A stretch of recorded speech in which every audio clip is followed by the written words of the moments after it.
Hi guys. How we doing? Can you hear me okay? Good day, good morning, good evening, good afternoon. Okay.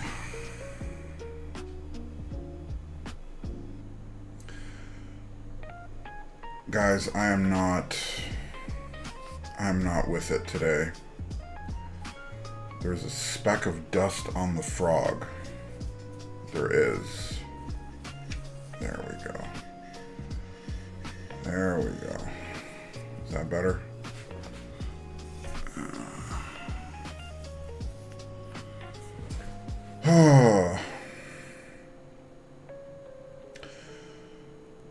Alright guys, thank you for joining me today. We have Nana, Reload, Mr. Okay, Cat, not on the keyboard, please. Maul, Captain, Keep Science, Ferg, Sahas. She doesn't mind oranges. Yeah, she doesn't mind. When I start peeling them, though, that'll be a different story. We'll see. Yeah, I'm not sure, Keep Science. I don't know. Something's, I mean, actually, I'm pretty sure I do know. Hey, Rush. How you doing, man? Thanks for joining. So, this is my wife's birthday weekend. Her birthday's coming up in a few days, but last night we went out to celebrate with her and a friend, and it's not that we were out late, but like, I think I overate. I ate a bit too much. And I don't know how it works with you guys, but whenever I eat too much too late at night, it messes with my sleep really, really bad. And so I woke up this morning feeling like death, and I thought, okay, I can have some coffee and I can sort of power through it. And I had a bunch of coffee, and it did not work at all. And so I figured I had two options. Well, I guess I had three options. I cancel stream, which I don't want to do. I power through it, and, you know, I'm not known for having streams without mistakes. And so I thought it would be better if I was rested for a stream, and so I decided to take a nap. Which is also why... Watch this be flawless. Imagine the stream that I make zero mistakes is the one that I show up like just cracked and beat and tired, and that's the one that I wake up tired. Like, wait, oh god, I'm already messing with my words. Hi Mikey, thanks for joining, man. And no, it's my wife's birthday weekend, not mine. There goes that theory. Well, the thing is, dude, it's possible that I mess up my word, but I don't mess up the build. So that's possible. It's possible that I actually don't make any mistakes in the build.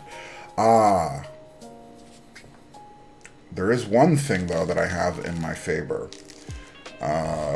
Because, for those of you that know, or might know, I have a baby on the way, coming in 2 months, approximately. And so I've decided recently that I want to try to be more efficient with, yeah, so this is practice, kind of. So I've decided recently I want to be more efficient with how I do stream, because the way that it's been going up until now, I haven't really been super efficient with how I use my time, and so streams have been running long, like it's not like I'm making up shit to do, but it's been taking me like 4 hours to build a board and get it to a good place. And so I decided and then not only that, before the stream it's taking me too long to prep, and then after the stream I'm also taking too long to clean up and, like, you know, put everything away and get all the stuff posted on YouTube or whatever.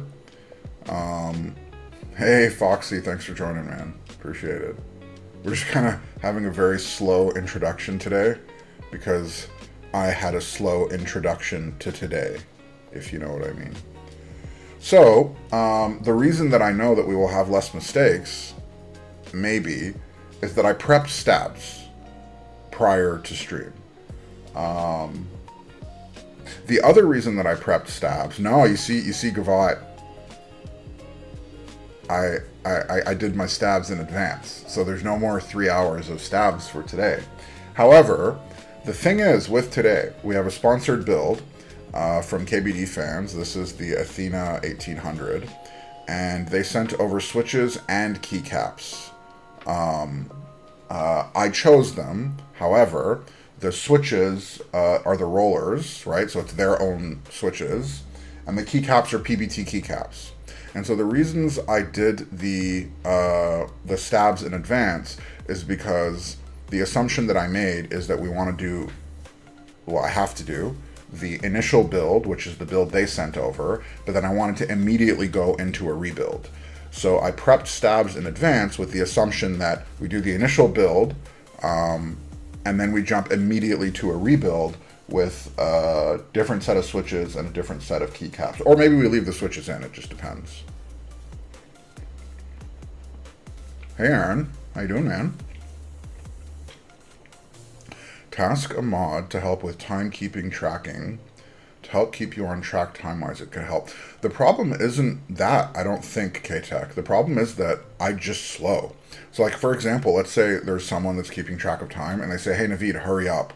It's like, I'm not trying to go slow. I just go slow.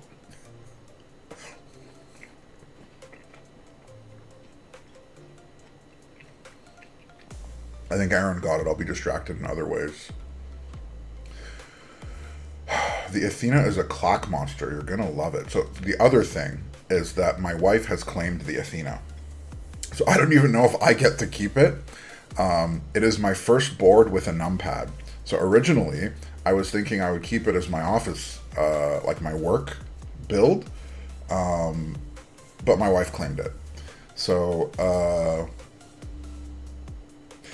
if we can build a good board for my wife, it's possible we can convert her to clack. Because initially what she wanted was a Thocky board. She wanted a foamed up board. But she's open to the idea of a clacky board. So if we can pick a build for her with the right keycaps and the right switches, maybe we can confirm her to foamless. Confirm her. Oh my god. Okay, this is gonna be one of those days. I know it. I think the build they sent. So Aaron, the thing is, I picked it, right? I picked the keycaps. I'll show you guys actually. Hold on.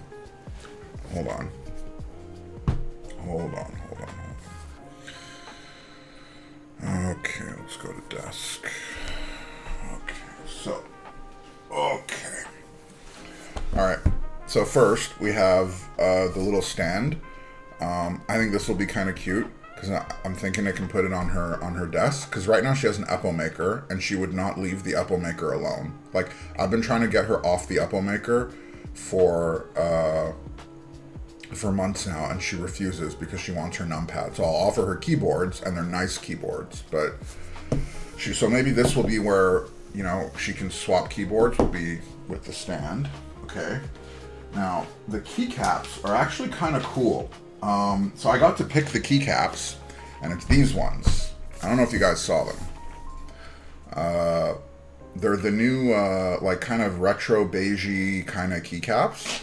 And they actually look pretty cool. The only thing is that they're PBT, but I haven't actually used a clacky PBT setup before, but like, these are kind of nice. This is like straight up OG beige with like a little bit of red on it. It's actually kind of cool. Yeah. So I kind of dig it. The knobs are kind of cool too, or like the mods or whatever, but like, I don't know. I kind of dig it. And these were new, so I don't even know if some of the other content creators had a choice to get these caps, because they're like fairly recent.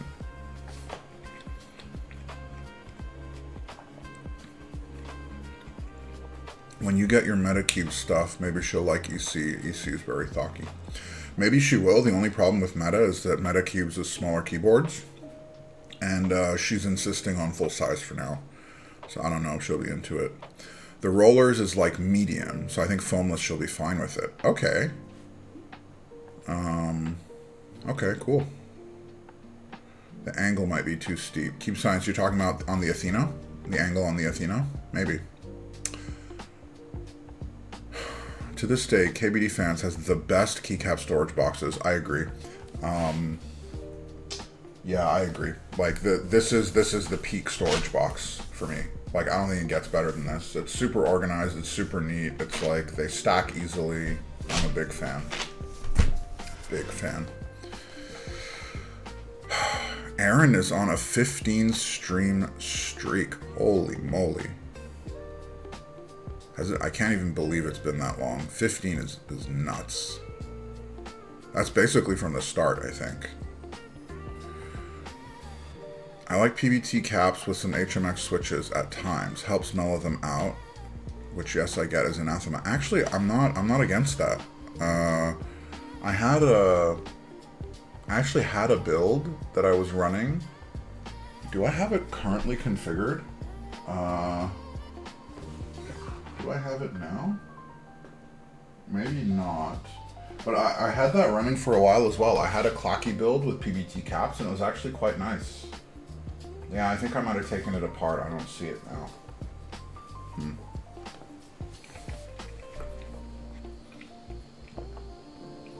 She needs a Kaze. Oh, the angle on the stand. Yeah.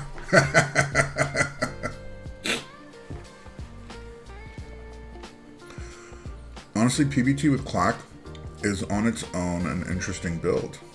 Interesting. Hi, Plastic. How you doing, man? We are gonna struggle our way through this build. Now, let me show you guys what I got, the actual config that I got. God, I am like, okay, seriously, it's like, I'm trying to think what I want to do, and I keep, like, my brain is for Elquan, my man, this is the day. You are gonna get me so many times today, like, and here's the thing, I already did stabs, right? So we don't have to sit through 3 hours of stabs because I did them before stream. But today's just one of those days where things are not cooperating up here. And so, like, I have a feeling that I'm going to find a way to mess it up still. Like, I don't know. I have no idea how.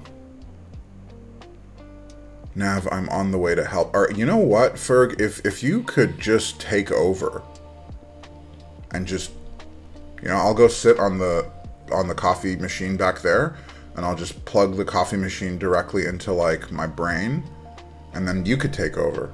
That would be pretty good. I would go for it.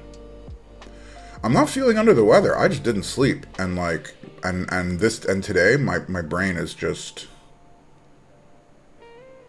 not with it. But it's fine. I feel okay. I'm just like, have you guys ever played like an FPS? Except something's up with your connection, and so it's like the ping is super bad, and so like you shoot or something, and you're aiming at someone, except it turns out that they are already, and so that you get the kind of rubber band effect, right? Like the rubber band effect is happening with my brain this morning. So,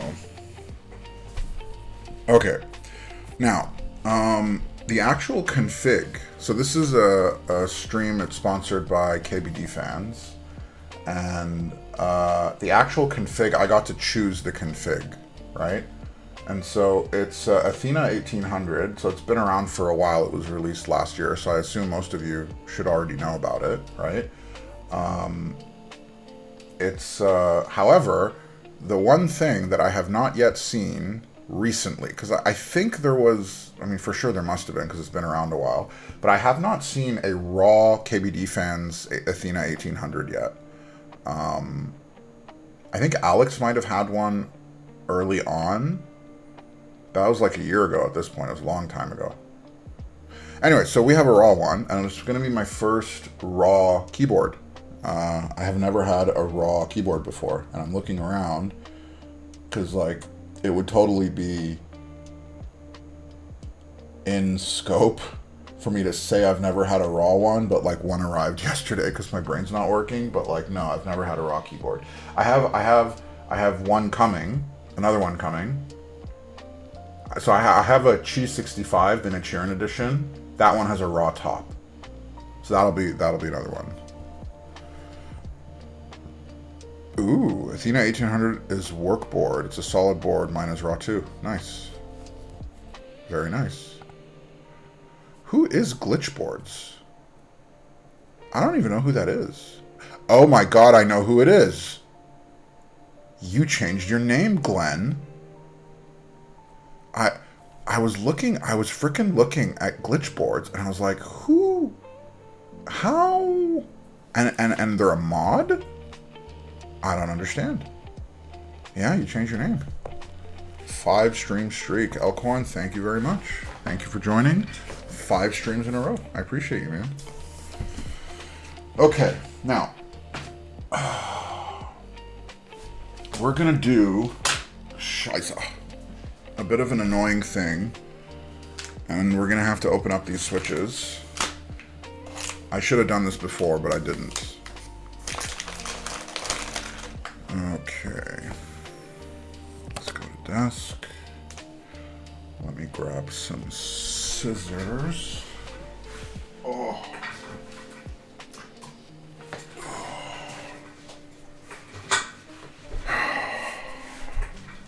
I went for Glenn plus switch equals glitch. I kind of like it. Oh, changing back soon. Why changing back? Gwitch. I don't know why, but Gwitch sounds kind of dirty. Oh, that's funny. Glord I kind of like. I like Glord. Swillen, I don't even get Swillen. Gletch, I like Gletch. Glabord. Oh, that's great. So, have you guys heard of any interesting keyboard news lately? I kind of feel like after Chinese New Year, everything was a bit slow. I feel like we haven't had a whole lot of cool stuff come out. Like, there's definitely stuff happening, but I feel like it's been a bit quiet. Yeah, I heard about the glare thing, but like, I don't really count drama as keyboard news. Like, for me, keyboard news is like, you know, like actual boards or projects or stuff like that. Athena75 coming out soon. Interesting. I heard about that. I didn't realize it was soon. I thought it was a little bit further away. I don't know exactly what happened with the glare thing. Like, I saw a bunch of posts, but it was basically, he got into like an argument or a disagreement with someone in chat or on stream or on a keyboard server. I don't remember. Supposedly he threatened them, and then he either quit or got fired over that. Something like that. I don't really know the details.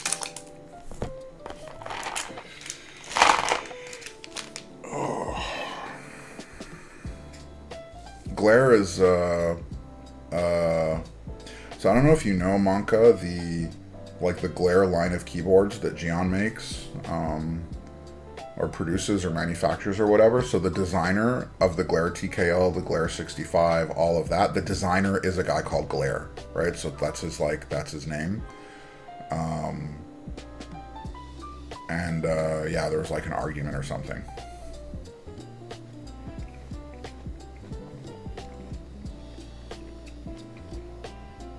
I don't know if it's like real news, but I decided to push a design to IC today.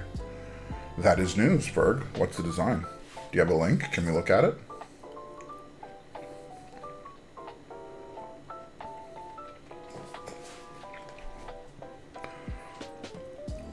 And it was along the lines of, let's meet up in person to discuss. Yeah, I saw some translated message that was like that, but I didn't realize that was the threat. Soon to post an announcement. Okay. Share it in the server when you do. I'd love to see it.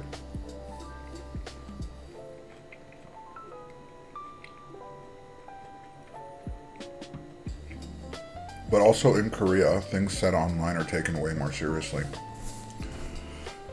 Feels like an overcorrection on Jiyeon's part, but we don't know or have backstage info. Yeah, that's true.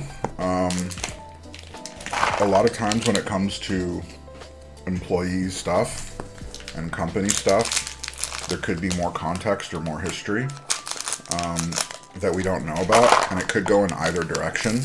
So, like, it's possible that maybe they weren't happy with him for a long time. This is like pure speculation, by the way. I have no information. But sometimes, like, it could be that, like, maybe he's not happy with him and he was looking for a chance to get rid of him, maybe. Or, like, maybe there's been, like, more incidents and this is, like, the straw that broke the camel's back. Maybe that's it. Keep sign. So you don't think so? You think it's just how serious things online are taken in Korea? Oh, interesting. There is no internal drama. Oh, so it's just as simple as that. That, like, it's literally what it looks like on its face. Interesting. This is a deeper switch. I don't know if you guys can hear.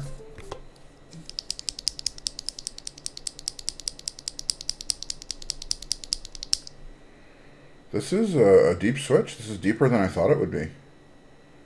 Very interesting. It's quite smooth, too. Huh. Most people in the West don't understand Eastern culture. Huh. Glare is the one who brought Jiyeon into the hobby. Interesting.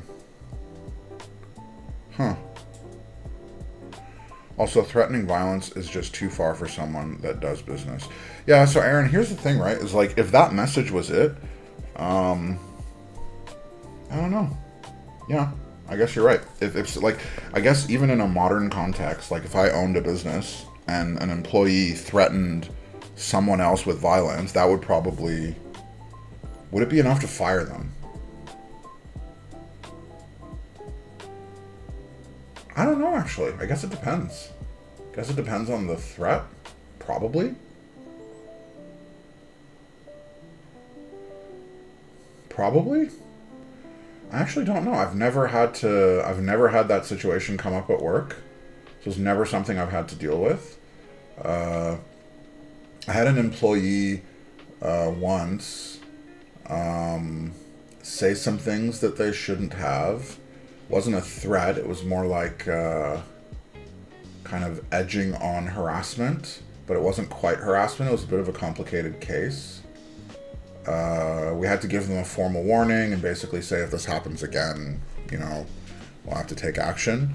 But it was like, I don't know, these HR cases are always like very, very sensitive, and it's always complicated. It's never as simple as like whatever it looks like.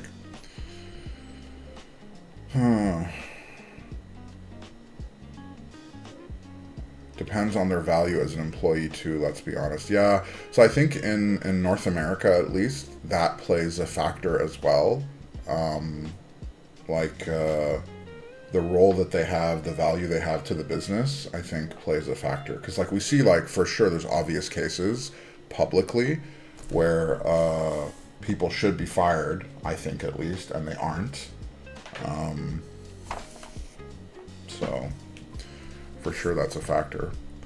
In the West, we may have one more step before actual firing. Like, person is going for anger management instead. Yeah, I think it depends on the context. I think it definitely depends on the context, what we're talking about, what was the threat. But I've never had to fire someone on the spot for a misbehavior or for like a mistake or anything like that. It's always been a warning. I've had to give a couple warnings in my career. But I've never fired someone on the spot for like making a big mistake. Actually, now that I think about it, there have been a few times where like there were kind of like I had some, actually I can't talk about that, so I'll leave that alone. Someone threatened me in person at work and was instantly fired.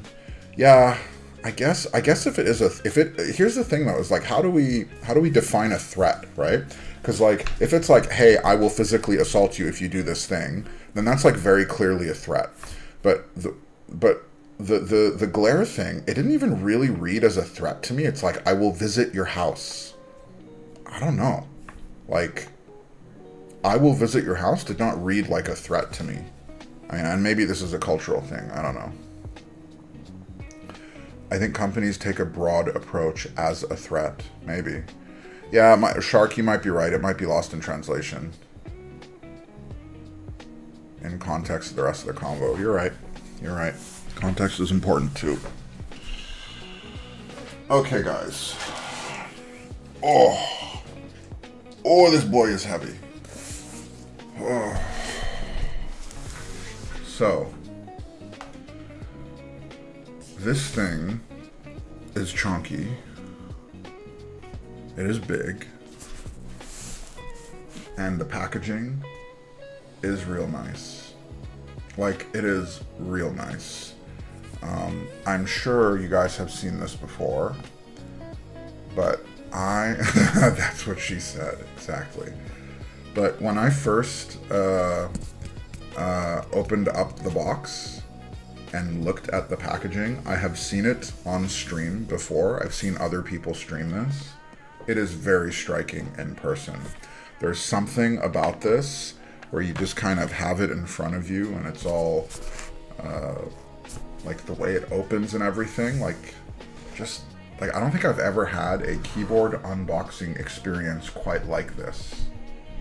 This is quite unique. This is quite special. Like it doesn't even fit in the whole camera. It's quite nice. Like this whole, just this. Like I literally cannot capture it in the frame properly. I need to get an overhead cam. But just look at this. This is like, oh, I enjoy that. I enjoy that quite a bit. QK just throws everything in a case and says, here you go. Exactly. KBD Fans cares about the unpacking experience. It's always super nice. Swag keys too. So I don't have any, actually no, I had the, what was the little one? The Eve, even the Eve 65 from Swag Keys was really nice. But just this, oh, you know what? Maybe what I can do is once we build the board, I can give it back to my wife in this, and she can kind of have the opening experience. I'd take a carrying case over a cool box. So the thing is, Elquan, I think most of the time I would agree with you. But I literally have never used a carrying case ever. I've never, that's not true. God damn it. One time I went to a keyboard meetup and I used carrying cases. So, one time. So here, it does this beautiful hinge open and I can't get enough of it. Alright, these, are pretty standard. You know, we have our little bits and bobs. There's a little screen film and like an accent thing. We'll come back to this stuff later, in a few minutes, I guess. Oh.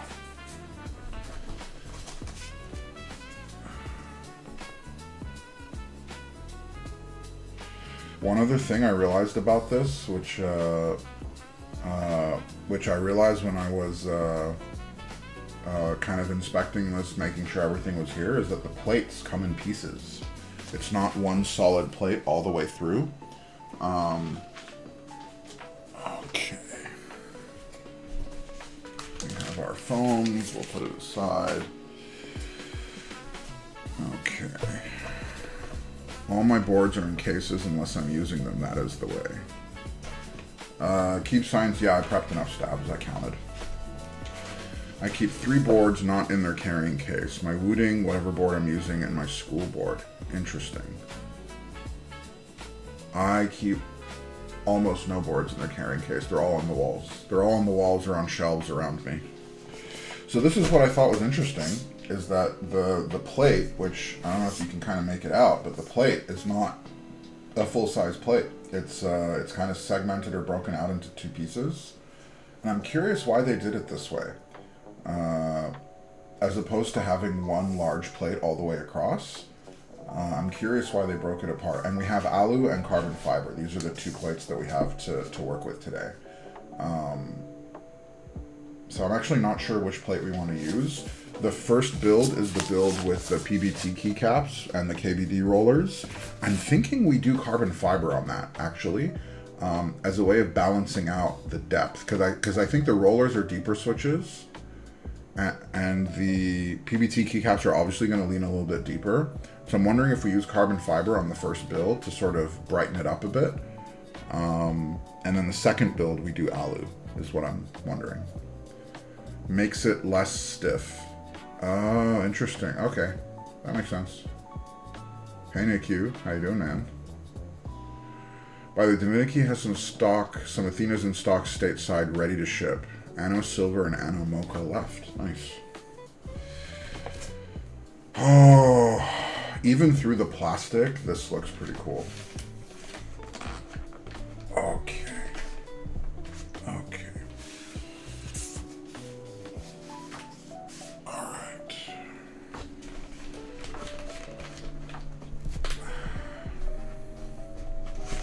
Oh, this is heavy. Oh my. Okay.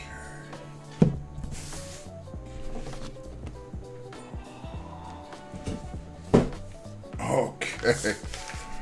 So this is, it's not, oh guys. New development. We have a scale.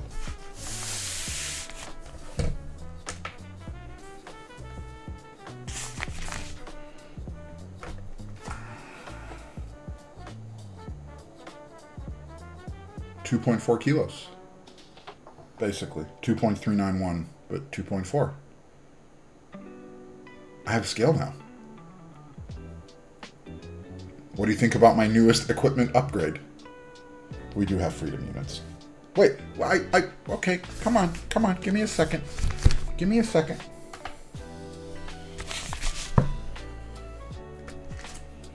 And that translates into 5.25 pounds. Don't do it on a desk mat.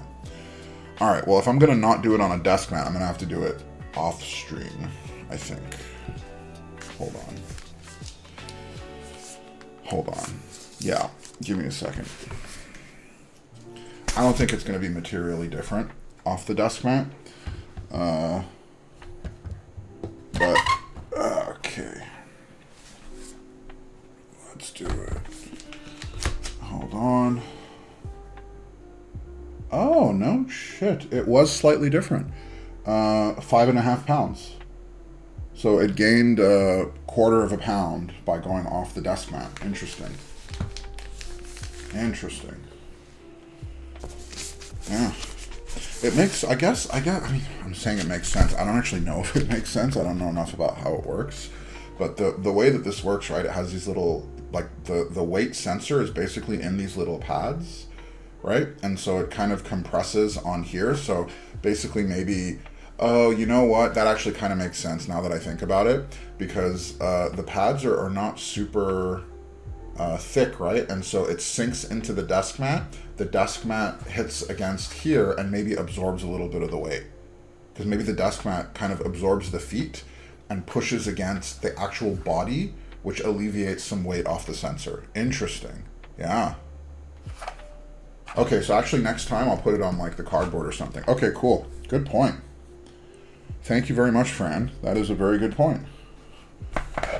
You have helped us science better. Put it on the box. Yeah, that's what we'll do. What if it was another type of scale that doesn't measure via the feet? We could do that. Yeah, we could do that. Yeah, I'll see if I have another one lying around, but I don't want to buy another one. I'll I'll just bring like a pad or a box or something next time. Oh, I could even put it on the KBD Fans keycap tray. That'll work. All right, guys, let's take a look. Ooh. This is my biggest board. Is this my biggest board? No.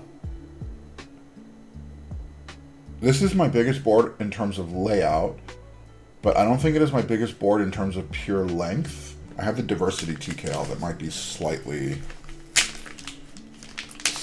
longer, or at least the same.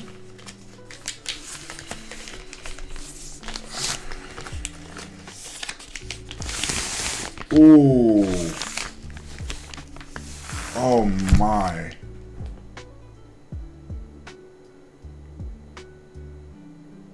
Ah. Oh wow.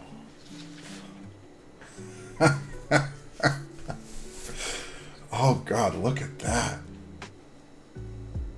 Holy. Whoo. Oh man, I think they're clear coated, NICU. I think at least I don't know. Is this clear coat? It has to be clear coated, right? But holy. Ferg, the beige build is now. This is the beige build. The first build is the beige build. This is beige on raw.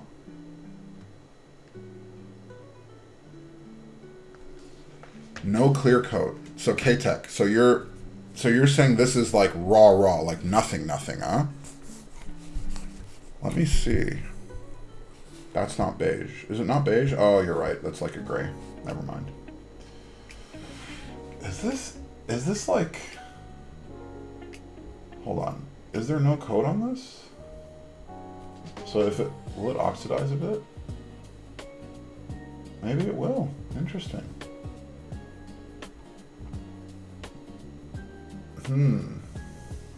Ah, you're right.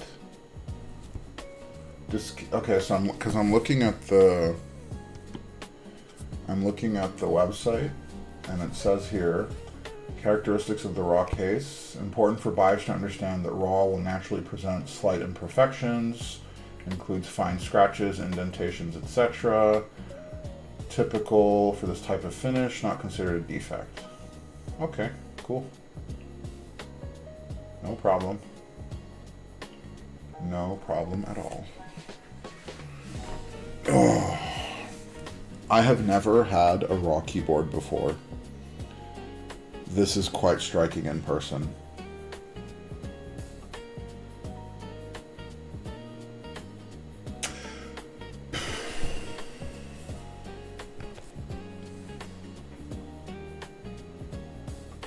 It's just, this is already my wife's. My wife has already claimed this. I don't know what to do now.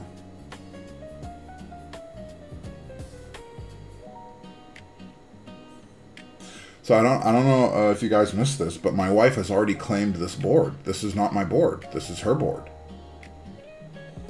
Just say UPS lost it. Hello, wife. You know the husband of yours that is a streamer that streams keyboards? You know how he told you that he was going to stream a keyboard this weekend and that keyboard was going to be your office keyboard? So UPS lost it. Yeah, I know that you can go and you can see the recording on YouTube, and the recording shows that, but I gave it to UPS after I built it, and they lost the built version. Sorry.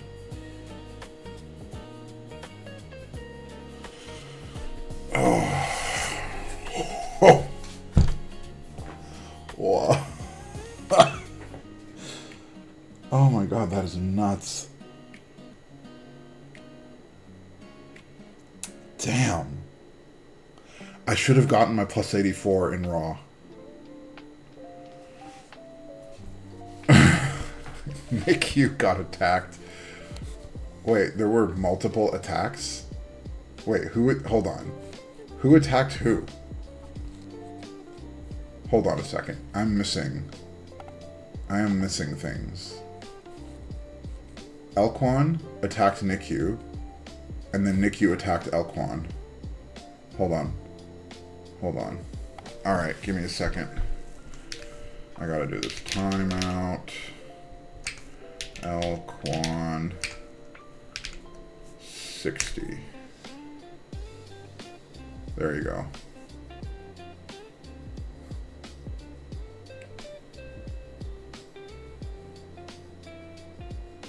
Rules are rules. I'm just saying Nav should have bought the Glare 60. Dude, the Glare 60 is constantly a temptation for me. Okay. Now, let's take, hold on. Let's clear a little bit of space, because I want to take this apart before we go into the build.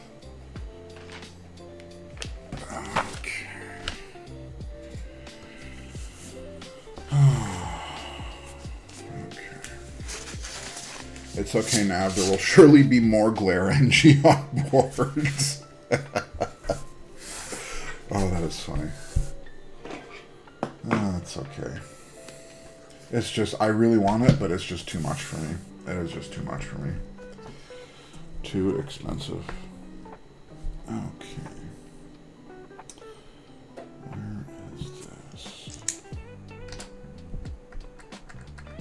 That's not right.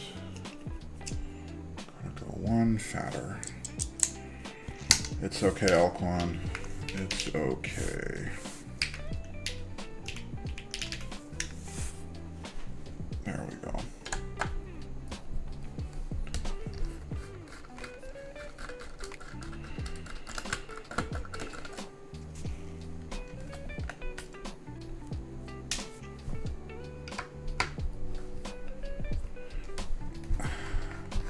Stainless steel is much harder to machine than a...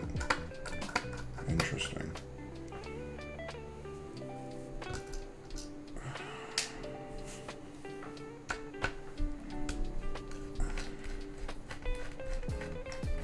It's a harder material. Interesting. Okay. Mod power abuse. I am getting censored.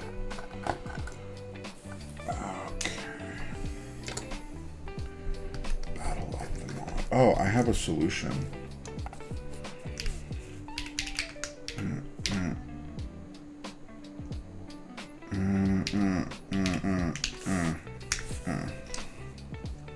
There we go. Actually, while I'm at it, hold on. There we go.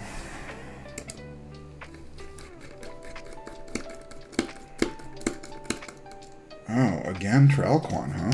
Alright. It looks like we have a war happening here. Yeah, that's crazy. Elquan 60. Hey, Keyboard Dad, how you doing, man? There's a little bit of a war happening in chat, and I didn't realize this, but essentially, I was looking for, I was looking for a way to deflate points usage in chat because I didn't want to play Baby Shark.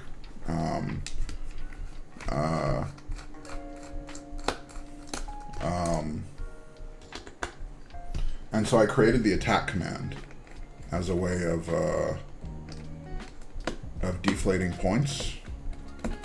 At least that's what I was trying to do. I was trying to get people to spend their points, so I never had to play Baby Shark. And so the attack command is literally just, you know, you attack someone and they get timed out for 60 seconds. So that's the deal.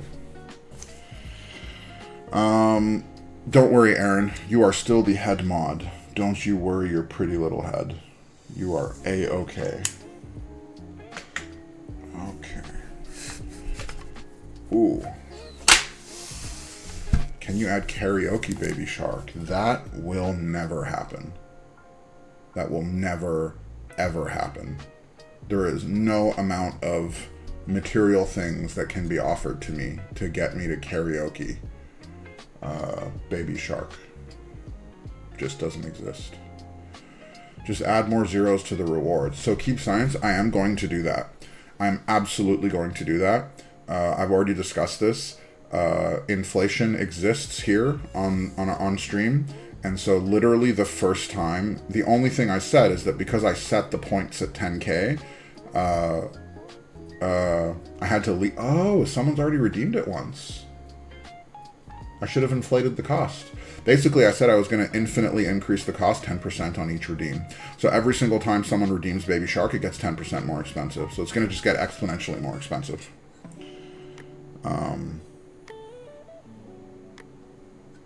This is pretty cool. I don't know if you guys can see, but there's a diffuser that's already baked into this. I don't know if you guys remember the Obey.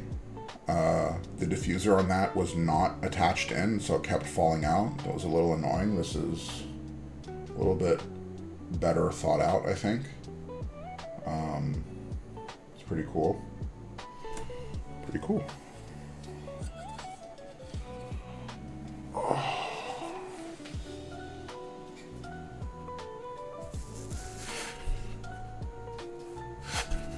I want to take a look under this cover.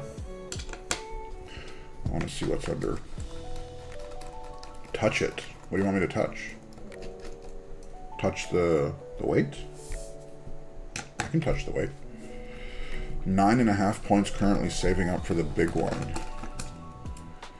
Yeah, it. Okay. Is it even enabled? Did I enable it? Oh shoot, I gotta enable it.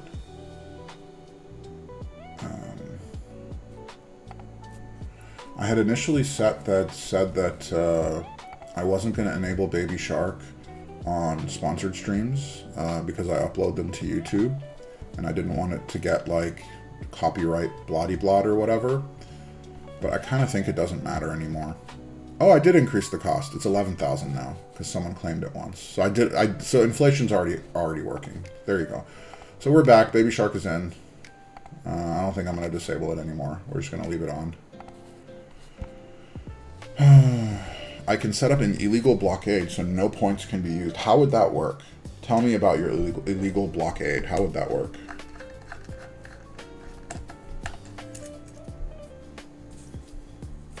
Just remove all rewards. I don't think you can do that, actually. Can you? No, I think only the head mods. Aaron, can you do that? I think only the lead moderators can do that. I actually don't know how any of this works. Aaron and Pent are the lead mods, so I think they should be able to do stuff, but I don't know what they can do. Okay. Or I just take over stream. You could do that. If there was a day to do that, today would have been the day. Ooh. Okay, that is for a dinky thin battery cover or whatever, this is a heavy piece of brass. This has weight to it.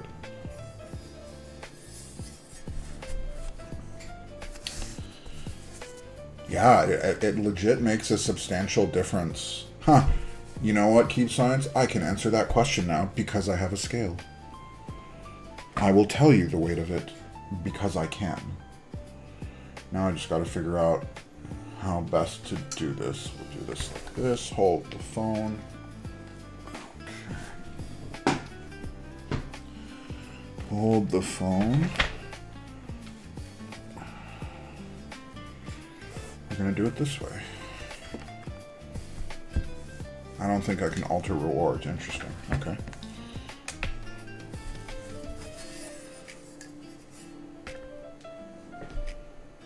This by itself is a 1.25 pounds. Just by itself. And in kilos...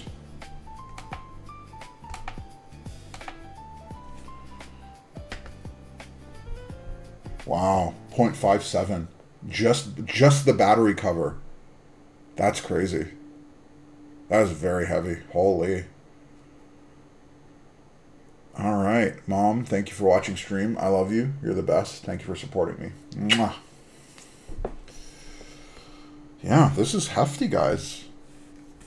Hey, Mortem. I'm doing okay, man. I had a bit of a rough morning, but not doing too bad. How you doing?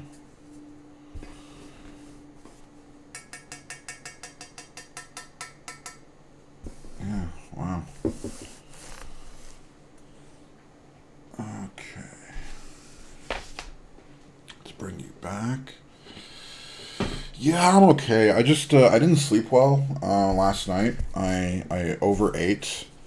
It's my wife's birthday weekend, and I ate a little bit too much. We went out for dinner, and whenever I eat too much, I don't sleep well. So as a result, my brain is basically not doing too great today.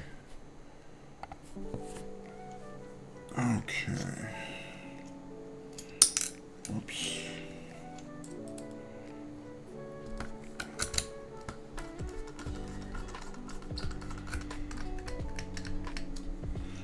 I did not expect that cover to be so heavy. I actually wonder, what's the cost of the cover? Because it adds like quite a bit of weight. What's the cost? It's actually, let me take a look at the cost of my config. Hold on. Alright, so badge and, okay, so it's raw. Anodized brass gold. Oh, it's actually not that different. I mean, it's definitely a bit more, but it's not significantly more. Interesting. I actually wonder why someone would choose carbon fiber. The default is stainless, so it's actually, I don't know, like 10 bucks basically a $10 difference. And I assume the brass one is quite a bit heavier than stainless steel, right? At least. Yeah, interesting. Huh. Wow. Do we know which Canadian vendor will be selling this? I don't think a Canadian vendor will be selling it. I think if you want to get this, you're going to have to get it direct from KBDFans, I think. I know that Chester has a relationship with them. He's been running their boards recently, like the tofu boards he's been running. But the Athena is an in-stock board. It's not a group buy. So like you can get it in stock now. They have it now. If you are gonna buy one, you can always use my affiliate link in the Discord, and I will get a little bit of brownie points with KBD fans. Or you can use your favorite persons, your favorite streamers, whatever, or nothing. Don't worry about it. You do you. Thank goodness for in-stock boards. You know, I like in-stock boards, but I also am a big fan of group buys personally, because with a group buy you can customize your board, right? So now with KBDFans, it's interesting because like they have it in stock and you can actually customize it. So like what we saw on the website is that you can choose your color, your badge, your accents, like all that stuff you can choose. But a lot of times with with in stock boards, you can't. You're just kind of stuck with whatever config they ordered. Does it work for U.S. customers? It does. Yeah, KBDFans. But what someone else said earlier, that apparently Divinity had a few in stock as well. So right now it looks like you can get some from Divinity, or you can get some from KBDFans. It's just shipping might be a little bit expensive, but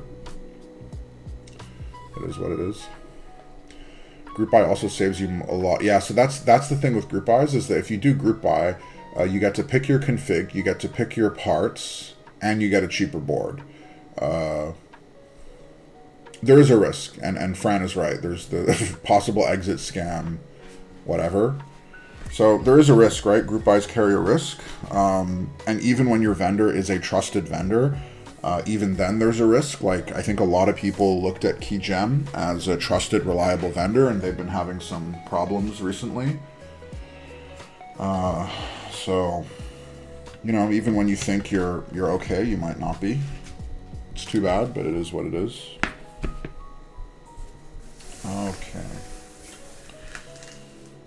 Okay, let's get to the build.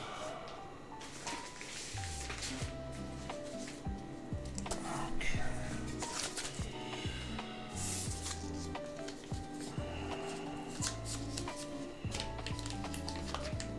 I mean, if I order through the Navid affiliate link, yeah, it does. It's the link is just an affiliate link to KBDFans. All it does is that it credits an order to me. It's not, you don't even get a discount for it, right? Like, I don't get a discount for it. or anything. It's literally just, it tells them that you got this through me or from me.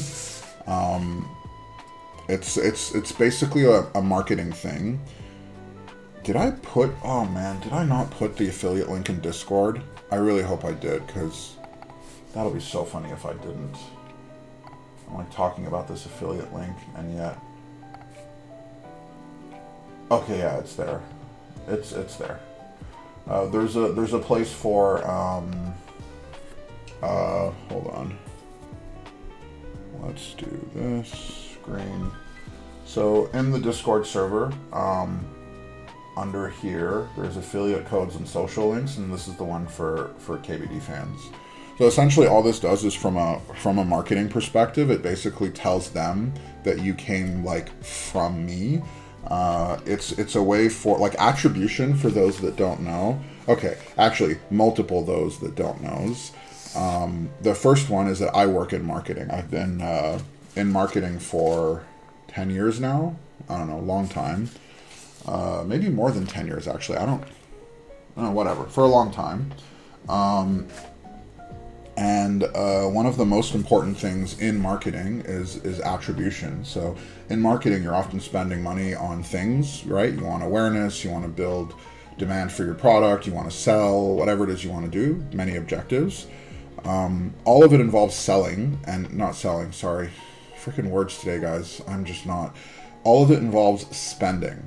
And so the one of the biggest things with in this is figuring out if the money that I'm spending is the right money to be spending. And so that's where attribution comes in, is essentially attributing what happens to what you spent. So the affiliate link is essentially a way for KBD fans to attribute where they spend their marketing dollars. And so like sending me this board is essentially a marketing dollar for them. Is a way for them to know like where people are coming from and what's working for them. So this is our PCB. It's a locked 6.25U. Obviously we have our numpad. There aren't a whole... Oh no, we have some options here, which I'm not going to use, but we have them. They're split back, which I'm not going to use. Oh, they're split left, which I'm not going to use. I think the only option that I'm not sure about is the stepped versus full caps. And actually for my wife, I might do full. Interesting. It's why advertisers love tracking cookies. Exactly. Those tracking cookies are literally the lifeblood of marketing. Okay. Oh.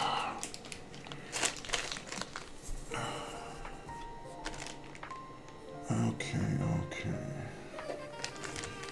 Hey Hector, thanks for joining, man. Now, I prepped stabs. The only thing that I didn't correctly prep was the spacebar.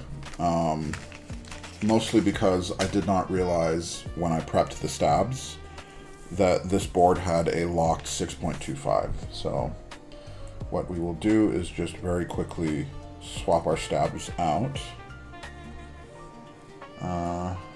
And just for Elquan, I'm not even going to tune it. We're just going to slap him right in. Where did I put my brush? No. Ah, there it is. It's literally right here in front of us. Okay.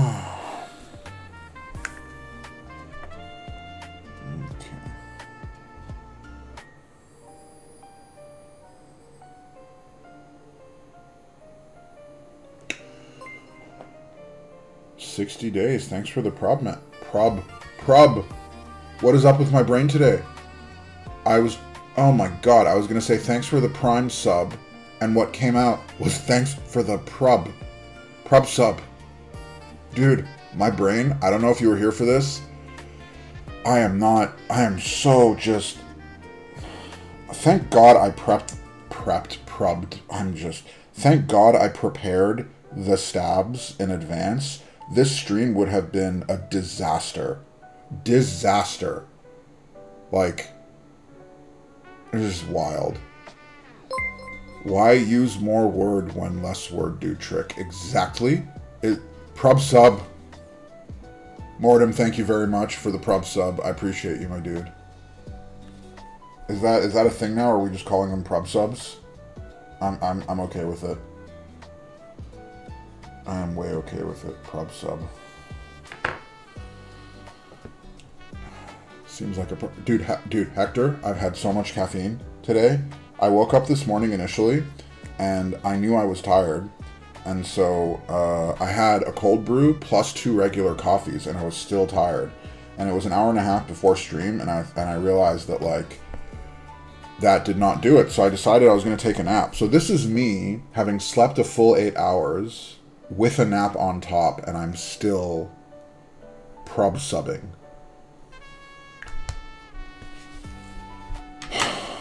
Bro, wait until the kid gets here. I am practicing for baby time, yeah, basically, actually. Oh. Okay. Yep. Something tells me there won't be many streams. Yeah, so in Canada, we get, as men, the men get 6 weeks of leave. And so I'll take the full 6 weeks. And when I'm on those 6 weeks of leave, there will be no stream, or very, very minimal stream, but most likely just straight up no stream during those 6 weeks. So I'll take a 6-week break, month and a half, when baby gets here initially, and then hopefully when I go back to work, I'll get my stream schedule back up and running. But I mean, I have no idea how any of it works. My company gives me 4. So here's the thing. In Canada, the leave policies are pretty good, and so the 6 weeks is like, that's like a regulation thing. Like, that is the government. You're mandated. You get your well, at least in Quebec, which is where I am, it is 6 weeks. Which is good, and then on top of that, there is shared time. So there's 6 weeks for the dad. There's like 4 or 5 months for the female parent, the birth giver, and then there's shared time in the middle, which is 3 months, something like that. But there's time that like the parents can kind of decide how it gets split up. They can choose between them, and obviously most people usually end up picking the female birth giving parent to take the extra time, but not everyone. My cousin, for example, is like a big shot lawyer, and they decided that she would be the one that would go back to work faster, and so her husband ended up taking more of the leave, so she could get back to work and earn. So she only took like the minimum. So different couples do it differently. America's like new baby see tomorrow. Dude, it's crazy. So I had a girl on my team, this was years ago, and she had a baby, and she lived in Florida. And so I swear to God, her leave was 2 weeks. And so this poor girl pushed a baby out, and 2 weeks later was back to work. It blew my mind. Like, honestly, I felt a little inhumane. It felt inhumane. Like, I don't know how she did it, how she came back to work after, like, 2 weeks after, and she was just chipper and, like, ready to rumble. I don't know how she did it. It was so impressive. Like, it's just crazy, man. That is crazy to me.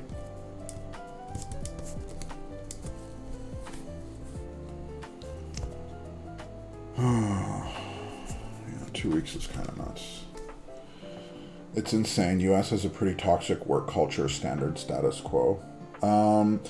Yeah, so I lived in the US for, before I actually moved here, I was in the US. I was in California for about 5, 6, 7 years. And then I was in Seattle before that.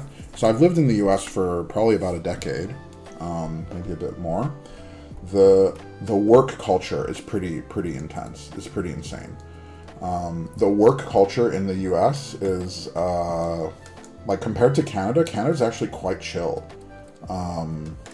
Whereas in the US, it can get very intense. I think it depends on the industry, actually. I think some industries are worse than others, at least from what I've heard.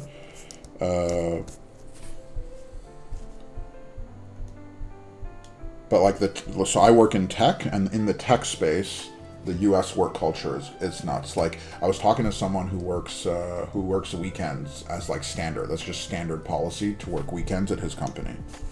So he works 6 days a week. It's nuts. Nuts.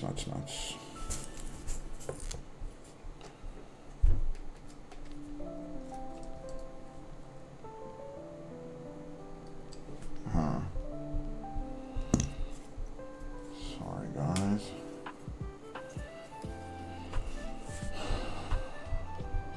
I think I messed something up. Just a little mess up.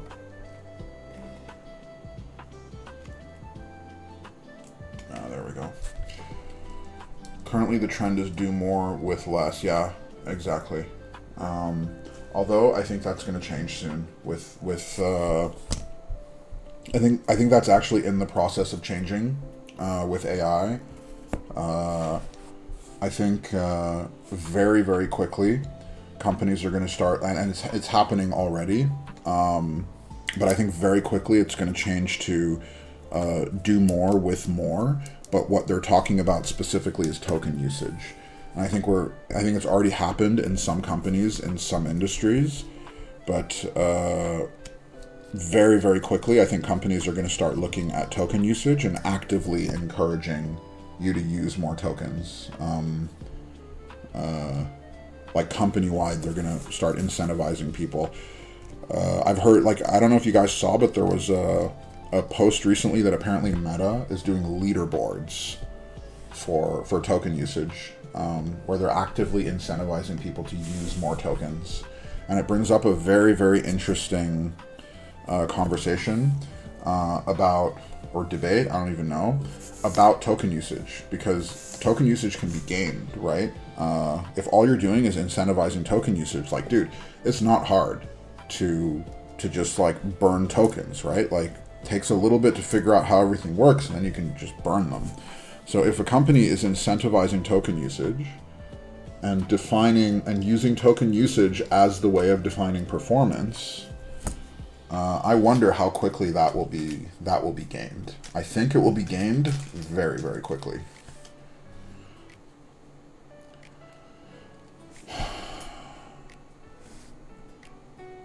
I've heard Japan can have pretty intense work culture. Yeah, dude, Japan and Korea and China. I've heard all three of those places can have a very, very intense working culture.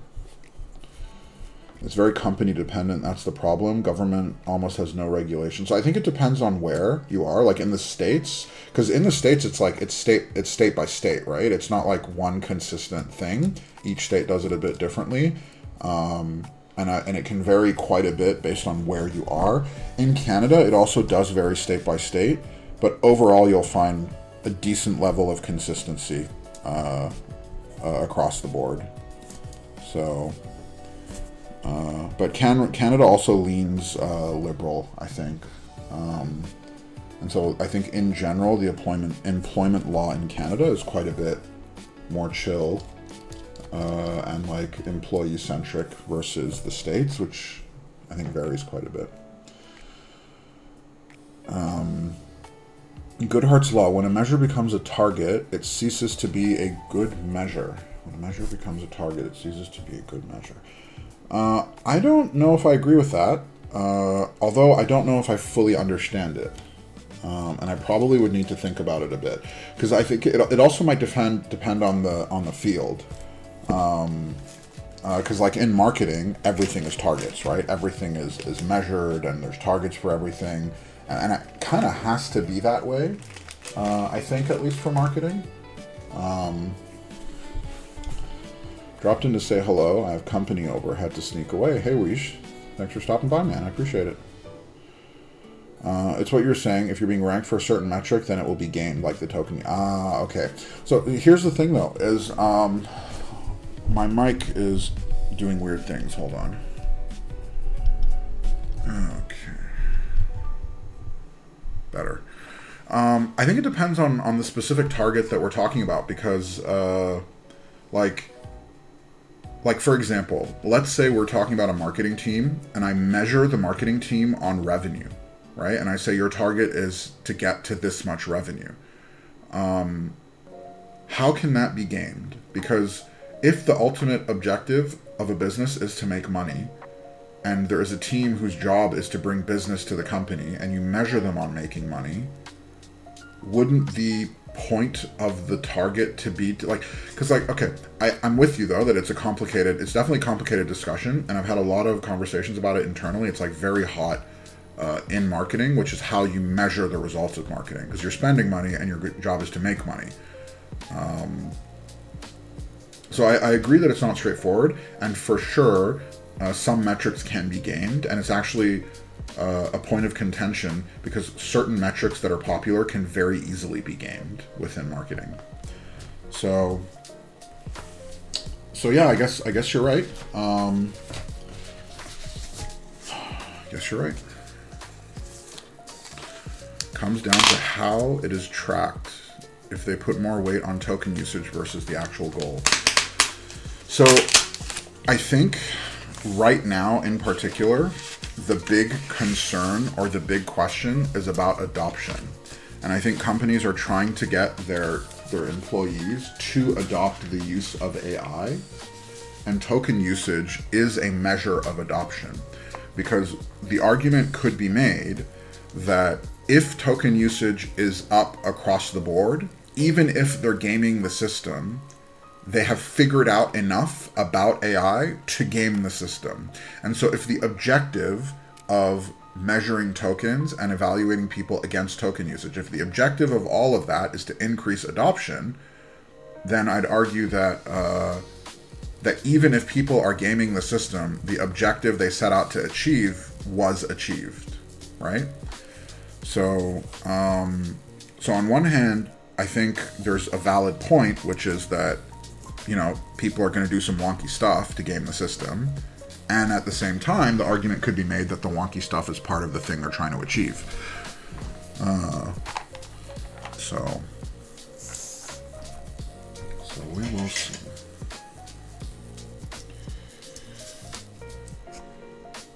Let me see. I think yes. Oh, I think I missed a comment. Hold on. Wait a second. I think it's actually the downfall of middle management. Oh, I missed this. Keep Science, I actually disagree with you. I think yes, middle management on down. The issue is the companies that bet on the transition prematurely will feel the grunt of the AI's failure. Half the time, middle upper management has no idea what or how much. Yeah. Okay. Okay, so I actually have a lot of opinions about this. So I think, I actually think it's the downfall of the junior employee. I think it's the downfall of the entry level. Because I think that AI is actually very optimized for middle management. I actually think that middle managers are the ones that will potentially benefit the most, because when effectively working with AI is essentially managing an output. You're essentially managing towards an output. And so it is the middle managers that have the experience of essentially managing a team of people to get a specific job done.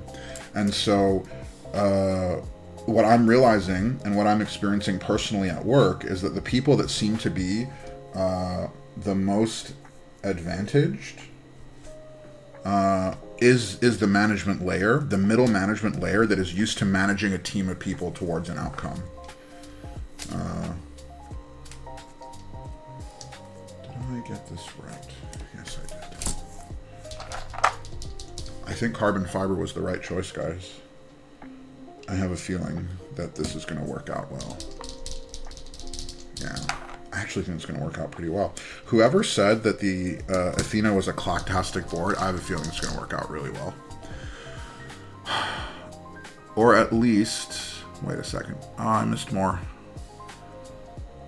This is the way I see it in my field, software dev. Okay. In the olden days, you could write code and get something going very quickly. Talking about Pascal days, very little overhead to get something going on screen, not a lot of layers, framework systems, etc. Okay, so you could basically just write something, write your own code, and then it would sort of get moving, and you don't have to worry about like integrating it into other systems and that kind of stuff. That's what you're talking about, I guess. Which in the immediate, good for bottom line, but in the long run, pushing out the junior staff. Yeah, okay, so this is I think, the big problem. Is that in the short term, I think they're going to see a ton of benefits because as agentic AI spreads, essentially productivity is going to go through the roof. I'm able to do the job of 10 right now, with a team of agents, because I know the output that I'm looking for. I'm able to get crazy, crazy stuff done at a rate and pace that was just not possible before. The problem, I think, partially, or part of the problem is what K-Tech is talking about, because essentially there's no opportunity for junior people to get in and learn, because a lot of the grunt work that junior people used to do, now the AI is doing. So then the question is, if I'm not hiring as much because I don't need someone to do the junior work that they used to do, what happens like 5 years from now, 10 years from now, as things move forward? Who's going to be the future people that are the crazy high productive, operators of today? Like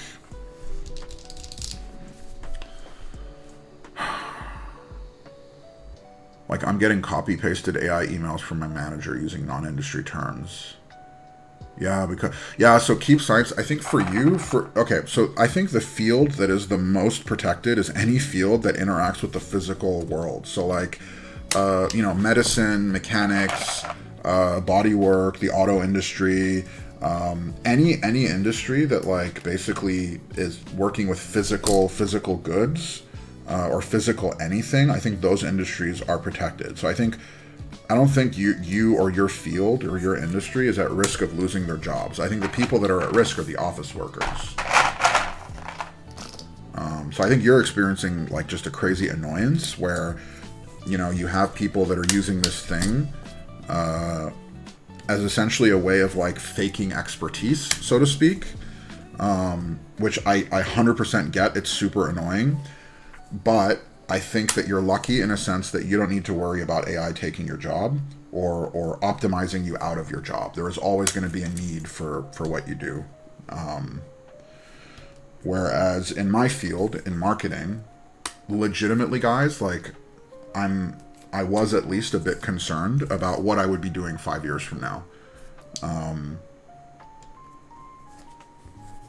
I think most people working in an office have to rethink their careers, rethink their strategy for their careers within the context of what the next few years is going to look like. It's nuts. Things have evolved so much and systems so complicated that it's slowed down how fast things are going. You have to know a lot. AI brings things back to the olden days, but for modern stuff. Take care of all those layers and complexity and lets you think about the ultimate outcome. The grunt work is over. It becomes, exactly. So I'm seeing the same thing where a lot of the barriers are gone. The problem is that it essentially acts as a form of freedom for the more experienced people, the ones that actually know what they want or what they're doing. And so I have 10 years of experience in marketing. So the kind of shit that I can do now with AI is insane because I know exactly what I need to do. I know exactly the outcome that I'm working towards.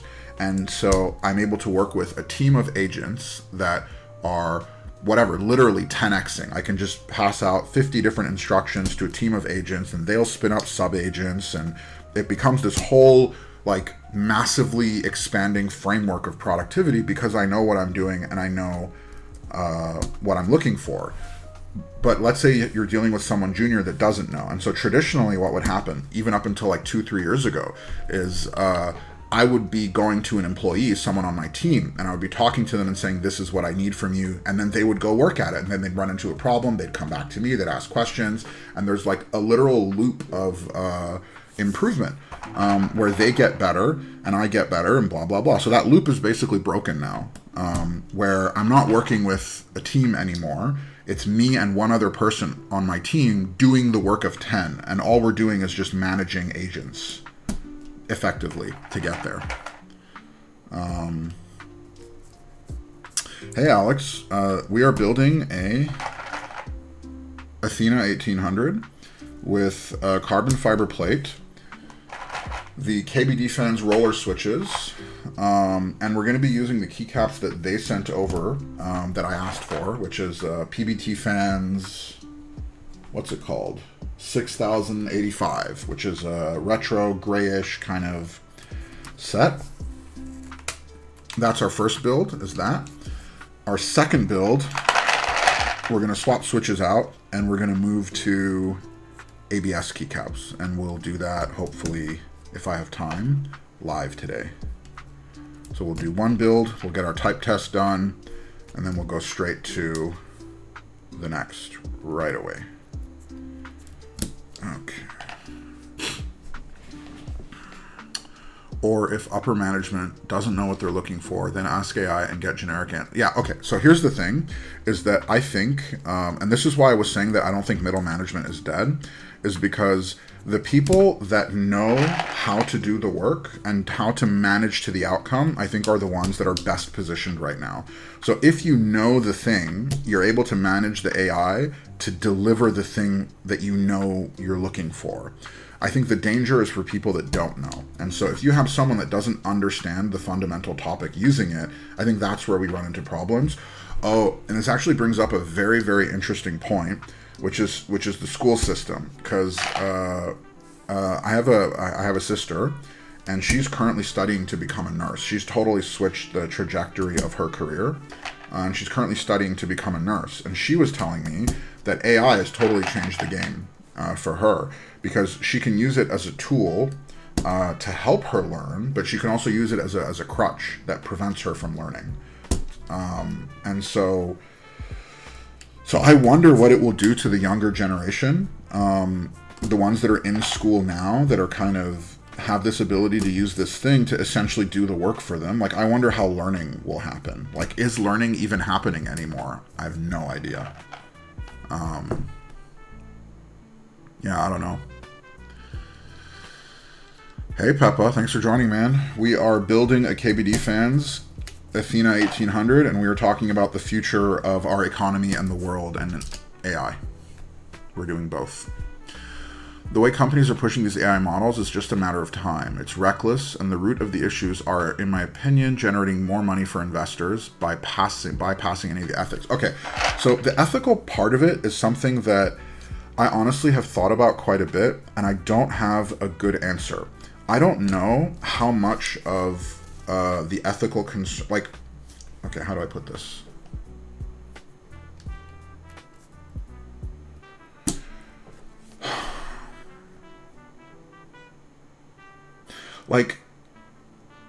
Okay, so this is going to get like very broad and big, but like when it comes to ethics and morality, right? I think different people have different views and different scopes in terms of like their level of thinking. Critical thinking is hard. I read that, K-Tech, and I thought you were talking to me because I took a moment to think, and I thought that you were like, yeah, Nav, thinking is hard. I'm with you. I was like, oh, I'm trying, man. I'm trying to think. I'm doing my best. No, when it comes to morality, for me, one of the initial questions is a question of scope, which is how big do you think, right? For me personally, I have a bit of trouble when things get too big, right? So like, for example, the impact of AI on the world, it's like, it's too big. I can't wrap my head around it. Like, what does that even mean? Like, when we think about the impact of something on something, it's like some of these things, they feel too abstract to me. And so personally, the first thing I think about is like morality in terms of like the people I interact with, practically speaking, right? In practical terms, what impact does this have on me and the people around me and the people in my life and that kind of stuff, because I can connect to it, I can understand it, right? Like, I'm trying to think of it, like, I don't know, I'm trying to think of an example, but like, I'm having a little bit of trouble. But yeah, Peppa, I think you got it. It's hard to gauge what's happening just to how complex, exactly, that's it, right? And so, for example, we talk about something like AI, and I'm using it in my work, right? Like, I'm using it every day. My entire workflow is now inside Claude Code, right? And so, when I think about any technological improvement that we've ever had in society, you can think about all the big ones, right? Think about fossil fuels, think about cars, planes, computers. The argument could be made that a lot of these things have had a negative effect, right? You think about fuel usage and its effect on the environment. You could argue that was, shoot, I messed up. You could argue that was terrible. There's just a small mess up. I put a switch that blocked the plate fork in. It's like a little baby mess up. You could argue that all of these technological improvements, you could argue that the invention of nuclear power was terrible. Like, so it's like we think about AI, and for sure there is a negative impact of it on our world. But I think there's a positive impact too. Like, you could argue that, computers had a negative impact, but it also for sure had a positive impact. You could argue social media. You could say social media is cancer, and it's terrible for your brain, and it's like really bad for you. But I'm sure someone could easily make an argument that social media also had a positive impact. So it's really hard for me to wrap my brain around it sometimes when we talk about AI. Because, okay, here's the question. How... Okay. This is, hey Ray, how you doing, man? Thanks for joining. This is a very interesting discussion. You joined at a very interesting time. We are talking keyboards, but also the world. So, I think it is undeniable, for me at least. I can take AI, and it has literally 10x'd me at work, right? 100%. So, without a doubt, I am doing 10 times more. The stuff that I am able to do at work now, compared to 6 months ago, it is insane. I am scaling in an exponential way, right? Now, there's a negative to that, right? There's a cost impact, there's an impact on the job market, for sure. But on individual productivity, it is bonkers what I'm able to do at work, all right? So, imagine, instead of it being me, a marketing guy, it's like a scientist, an engineer, a coder, someone that can actually do something, right? So how is it that level of productivity is bad? Now, I understand there's like downstream stuff, right? There's like the environment, there's the job market, all of that. But my fundamental point is that I don't think it's black and white, right? In the sense that I don't think it is black and white to say it is by definition evil and there's no possible upside, right? I think there is an upside, but there's also a downside. And the question is, how do you balance that? That's where it gets complicated for me. It's like, how do we balance the up and the down? And how can anyone say with any level of like absolute certainty that this is 100% bad or 100% good, right? And I think you have people on either side. I think there's some people that say AI is amazing and it'll fix the world and it's the best thing ever and amazing. Everyone says it's bad, you guys are wrong and evil and you're holding back progress, right? So there's like one side that's here. And there's another side that says it's always bad and it's terrible and it's hurting the environment and it's hurting the job market and it's like never good. And you guys on the other side, you're crazy and you don't understand. And so I feel like there's these like two big camps that are like always bad and always good. And I have trouble seeing either side. I'm like, it has to be somewhere in the middle, right? It has to be, the reality has to be somewhere in the middle. And like, I don't know, I'm not smart enough to actually know like what the middle point is. Oh, I missed something. Hold on. Oh, I missed a lot. Okay, I have to catch up. Hold on. Oh, I missed quite a bit. There is chat. Oh man, there's chat. Okay, I'm just gonna give up. There's too much I missed. Sorry, guys. My issue is when AI is used to... So I think that for sure, there's a lot of cases where it has been used improperly. For sure, I don't think there's any argument there.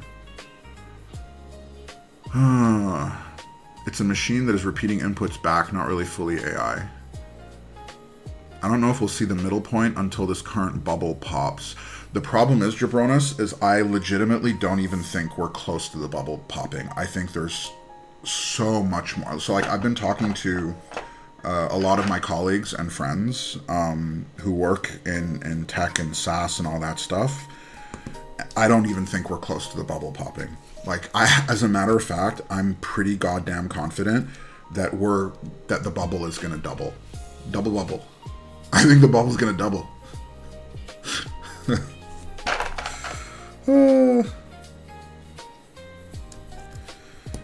Okay. Alright. I think here's a question for you guys.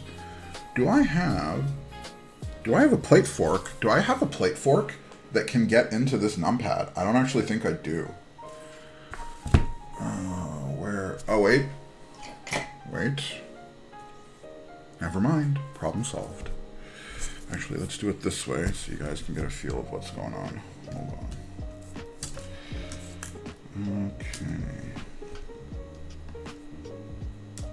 Okay.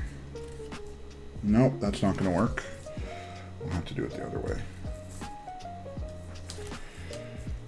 Okay. Nice. Bubble is probably going to 10x. Honestly, I probably think it's going to 10x too. Huh, I never used... Okay, so plate forks with carbon fiber. So you see, I don't know if you can make it out, dude. So with this one in particular, you see how there's this flex cut here, and you see how the plate, so this part of the plate is totally detached, right? So it's not connected to this part. Carbon fiber has a bit of flex to it, like it's not super, super stiff. And so what was essentially happening, which you can kind of make out here, is that the plate was sort of bending in, and you can kind of see that it's bending in.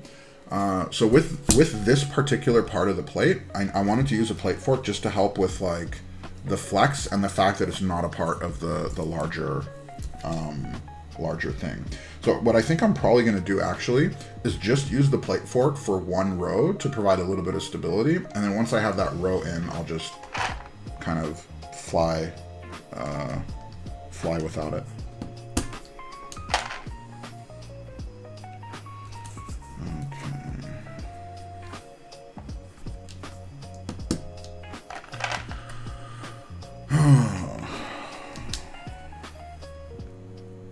I have no idea how this stream started off with me being exhausted and not sleeping well and brain not working to going into the state of the world and the impact of our future and morality, and I do not know how that happened, but it did. We brought you back to life. You did actually. My brain is awake. It is no longer asleep. My brain is here. I need to... Oh, so Mikey... So I don't know if you have this, but this one actually came with my Neo board, and it is a 5-slot plate fork, which is really cool. The only problem with the Neo one is the Neo one doesn't have the single on the back. So then I have my Geon, which is a 4-whatever slot plate fork, but then it has a little single on the back that's super useful. Yeah, so plate fork eliminates second guessing, double checking. Yeah, that makes sense. Okay.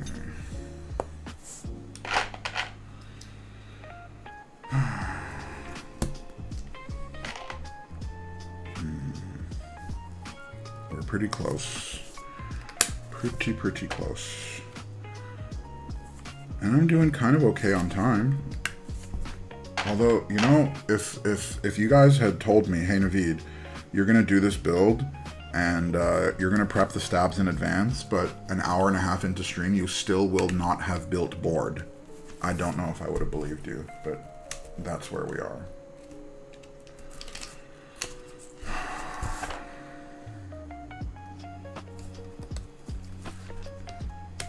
Okay. Is the Athena nice? Peppa, we're gonna find out how nice it is, but I will tell you, just looking at this, like, this raw is pretty nice to me. Like, for sure I'm with you, it's a busy board, but the raw has me. Like, Just look at the shine. Yeah. Price, we were looking at the listing earlier. I still actually have it open. I think all in is like around 300, 350. Is that right? Or am I, no, 250. How's that possible? It's not 250. No, 350. All in is around 350 for this version. Because it's listing 245 here. Oh, wait, is it 250? How's that? Come on. How is this 250? It can't be 250. Is this 250? What?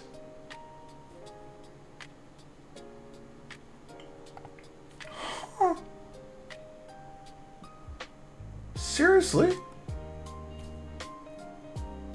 It's 250?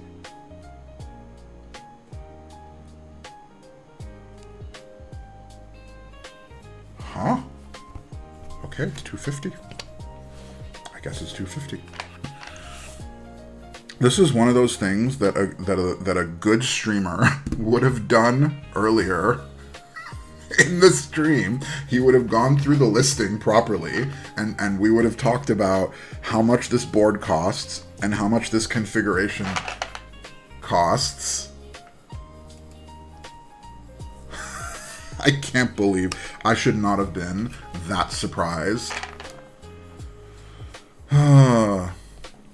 Should have did the nav column first before the numpad. How come? Oh, because you know what though? I think you're right. Actually, Phoenix, I should have done. Oh, you know what? No, what I should have done. I think you're right. No. I'm okay because I can still slide the plate fork in here. We're good. We're good. We're good. We're good. Yeah, you're right though. It was close. It was close. I'll give you that. It was close. It was almost not viable, but it ended up being viable. There we go. Yeah, honestly, dude, K-Tech, I'm with you. 250 is pretty nuts. I did not... 250 for basically a full-size board or an 1800. I did not realize it was... I don't know why, for some reason, in my head, this thing was $350. Yeah, 250 is kind of crazy.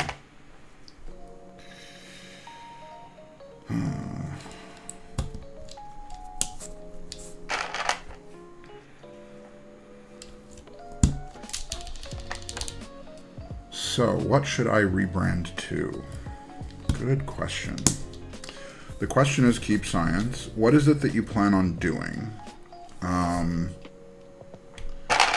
What is the goal? Are you going to be doing streaming more consistently? Are you going to be doing more sound tests? Where is the future of your content creation experience? Where is that heading? And what are you trying to achieve? It's almost the agar of 1800s price-wise. I think you're right, actually. In terms of value, this is pretty crazy value. Yeah, it's a little nuts. Also, keep in mind, guys, that like that 250 for like the version that I got, it's like it includes the freaking brass cover, and we weighed it. This thing is 5.5 pounds. It's like this is not a light board. Like the brass cover alone is 1.5 pounds. Like this has like for 250 to get this kind of weight, it's pretty solid. Okay. All right, we are 1 hour and 40 minutes in. We have our PCB done. Okay, hold on. Kat wants to... Hi, Fifi. Here you go. Oh. No, the original intention of Keep Science was to do more sound test comparisons, but it's become more of just typing tests of my collection. But is that the oh, Phoenix Fish Lover? I actually kind of like that. You know what, Phoenix? If you put it Phoenix the Fish, I think you should rebrand to Phoenix the Fish. I'm not even joking. Phoenix the Fish. That's what I want. Manu, thanks for joining, man. I appreciate the sub, my dude. Thank you. Hour 40. Yeah, dude. And I haven't even built it yet. It's an hour 40 in, and I just built the PCB assembly. So, Vault of Phoenix. Or Phoenix Vault? Vaulty Phoenix? Phoenix Collection? Honestly, I like Phoenix the Fish. Disciple of Elquan. That's pretty funny. Fishy Phoenix. I like Fishy Phoenix. Phoenix Gallery works too. Okay. What was I doing? Shoot. I lost my... Oh, yeah, I remember. Okay. Hold on. Okay.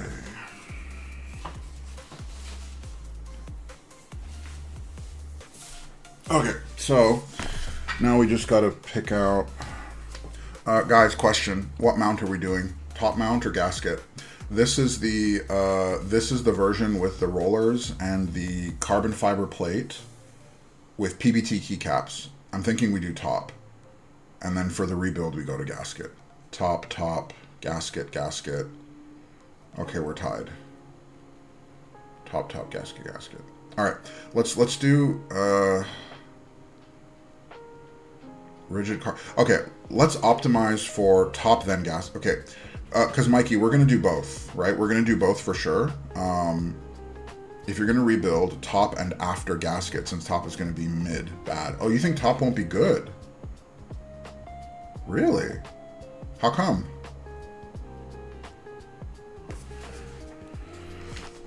Okay, let's put... Yeah, top carbon fiber isn't the greatest combo. Good, but rigid and harsh. So the only thing is, the reason I was thinking top mount, and I might be wrong on this, the reason I was thinking top mount was because the rollers are deeper and the PBT keycaps are going to lean a little bit deeper. And so I picked the carbon fiber plate to try to balance it out a bit. And I'm wondering if... Just do it, you'll see. It's more about feel, not sound. Interesting. Top in a KBD board, sus. IMO. Top is the hardest mounting to do really good. I agree. Okay, how's this then? Because either way, I have stiff plates. I have a carbon fiber plate and an alu plate. So let's do gasket. Let's do gasket. I'll play around with top another time.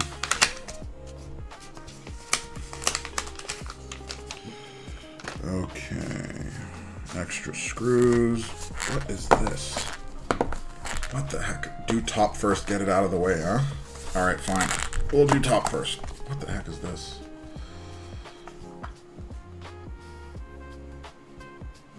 Huh? Oh. I understand.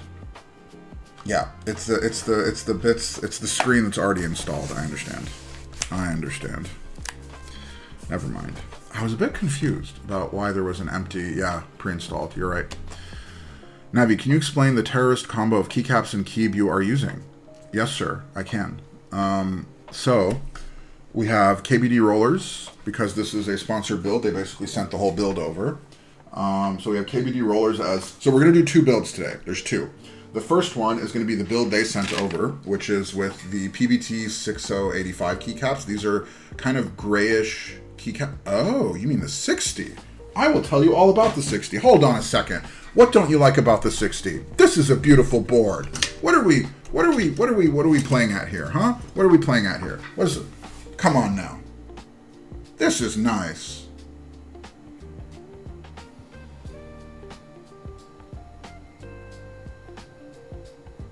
Bro, this looks nice. What are you talking about? The purple and the blue works. It definitely works. Okay, T, this was Phoenix's, by the way. And I've been wanting to get a Frog Mini forever. And Phoenix gave me the deal of the century. I couldn't say no. Deal of the century. I could not say no.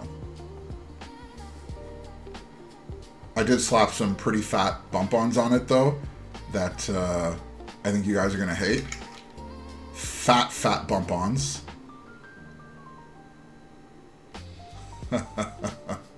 The fattest of bump-ons. But it works. It sounds great. That bump on made it a table. I love this thing.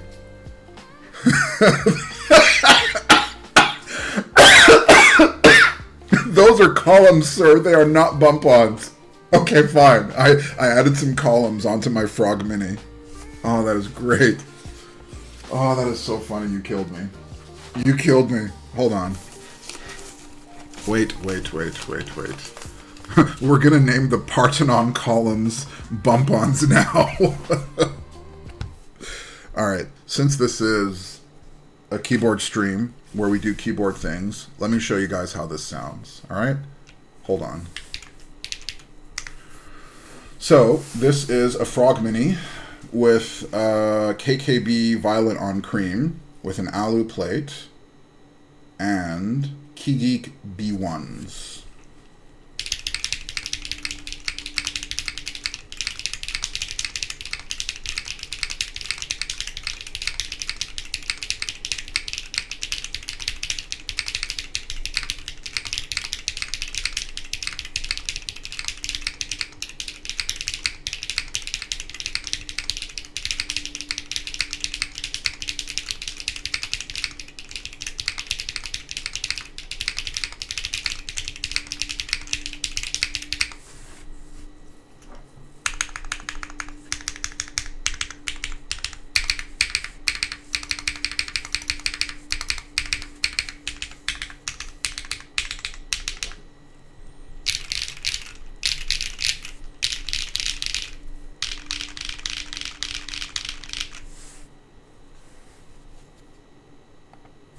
What do we think?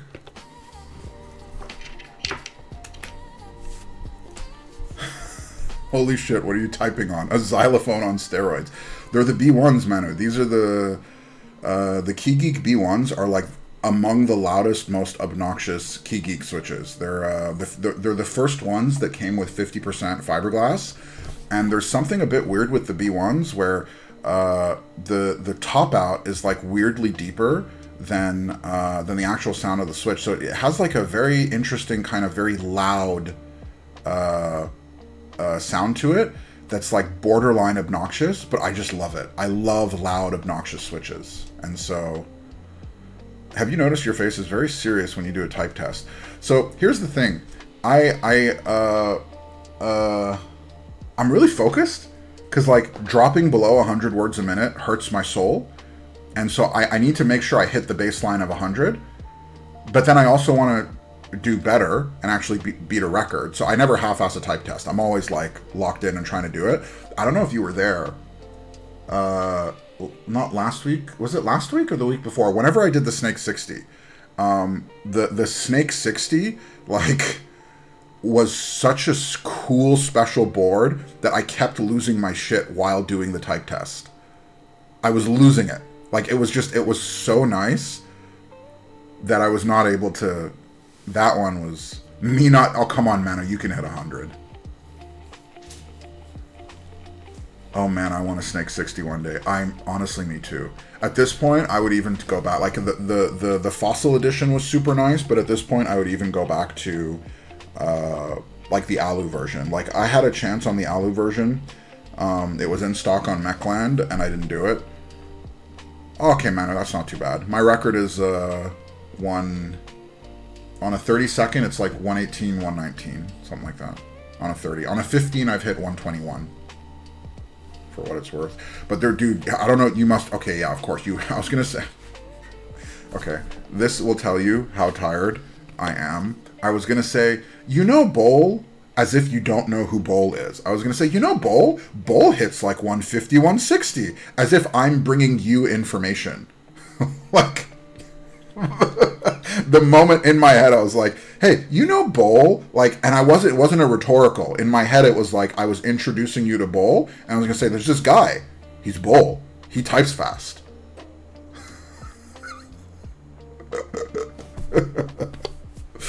Oh, it's wild. Crazy town. This is just crazy. Thanks for the introduction. You're welcome, Keep Science. You're welcome. Okay, let's get back to building our keyboard. The man, the myth, the bowl. It's so funny.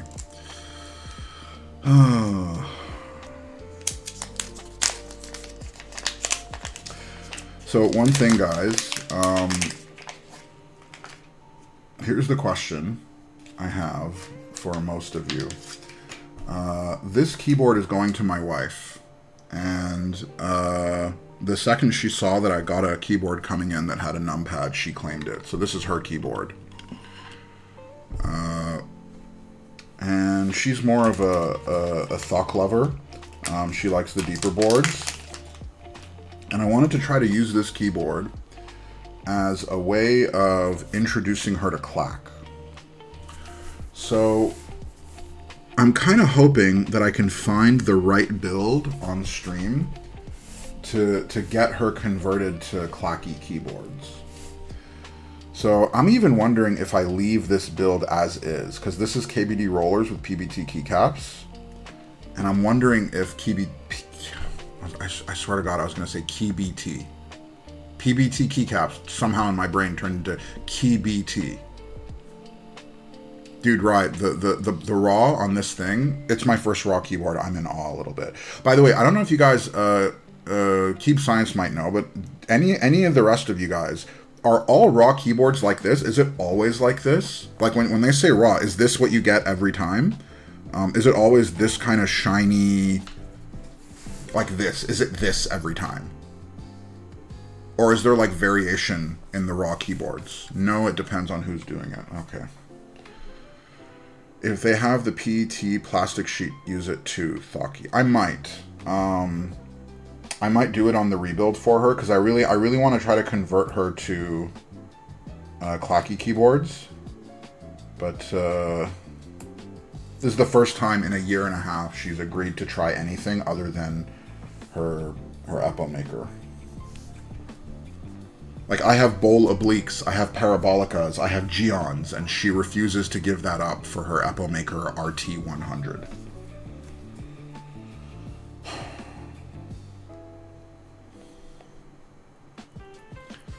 Guess it depends on the menu. Majority of them, yes, they're shiny for sure. Fine, I guess I'll take them off your hands, yeah. I'm hoping I can convert her, but we'll see. I actually wonder if if this board comes with black feet every single time, because I think like with the raw with the black feet actually looks kind of good. Like the raw in general, okay, honestly, the raw with the black feet, it actually legit looks like eyes. Like I know it's supposed to look like eyes every time, but this look, specifically in raw, has an effect that the colored boards I've seen doesn't have. Yeah, that's just cool. That is so cool. Wife, if you watch this later, I think you're going to enjoy the hell out of this board. Does anyone, by the way, with this keyboard, have you guys done the force breaks or not? How necessary are the force breaks on this board? Anyone knows that they can weigh in? I'm surprised you didn't get an S100 for her. So, Keep Science, I wasn't around when the S100, like, I was still a baby. Because I think that ran in, like, January, February of last year. I wasn't really super in back then. Sometimes they have minor scuffs, and the customers love this. Huh. Sometimes there's machining marks, others are sandblasted, sometimes it's raw, clear-coated. Okay. I'm actually not a lover of the Athena, except in this raw. Dude, the raw is like, honestly, my mind is a little bit blown. And, okay, so here's the thing. I am now regretting multiple previous purchases that I've made because I had a chance to get because I'm on the Plus 84 group buy. I had a chance to get that in raw, and I instead got Ocean, so that's one regret. She's 65. Had an all raw version. I didn't get it. I got half. Another regret. I am now rethinking many of my purchases. Raw will oxidize. The only thing is, like, I assume. All right, guys, we'll put the force brakes on. I want my dear wife to have a pleasant experience. So we will put our brakes on.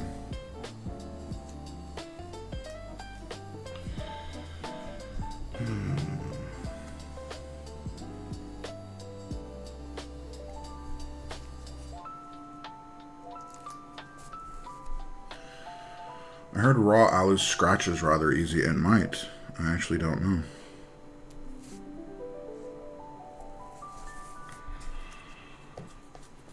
I've had my Glare 65 for a while. Still hasn't oxidized. Interesting. Is it possible, though, Phoenix, though, that the Glare 65 is clear-coated?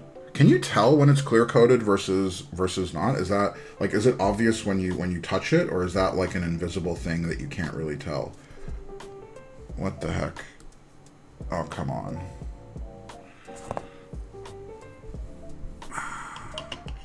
Gion specifies that it's raw. Okay, got it. I have a little bit of a problem where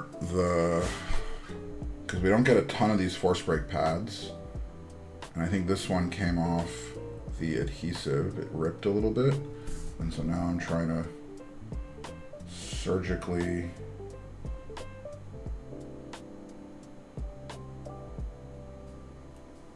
there we go. Got it. Nice.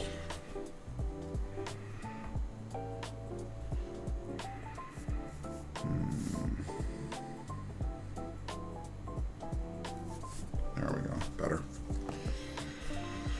The texture is a good way to tell. Any coating removes some of the machining texture. Oh, okay, that makes sense. Yeah, because I can kind of see. I don't know if you guys can make it out, but like you can kind of see there's tiny bits of machining texture, like little circular movements and stuff, which I can definitely make out from here.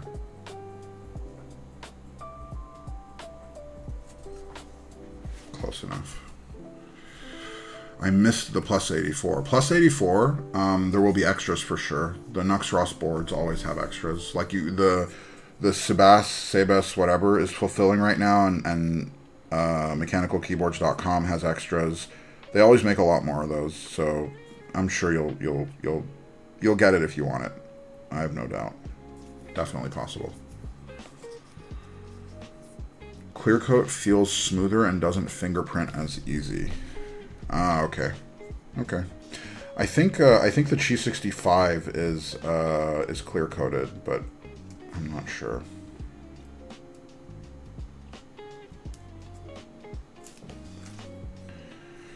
Okay.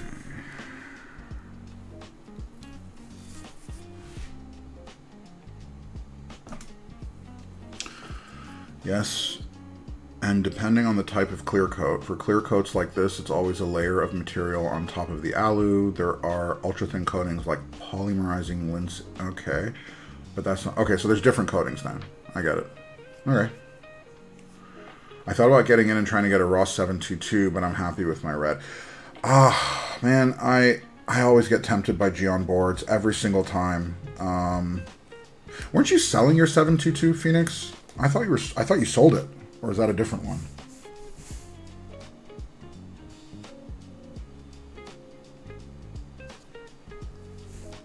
Oh, come on, again? Okay, that's annoying. This one, the adhesive totally stripped off entirely, so there's like literally no adhesive on this one. These force brake pads are a little annoying, guys.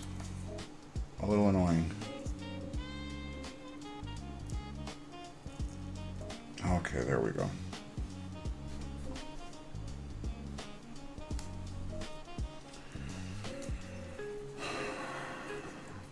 I sold my wing key because you got a wing keyless. Yeah, the adhesive must have stuck behind. Okay. There we go, there we go. Alright, I got it. I saved it. We're good. This one's a little wonky, but it's fine. Okay. We're in business, mostly. We are mostly in business. We are predominantly in business. There is business happening in this vicinity. Okay. I think it's time for a break. We're almost there. Almost rare.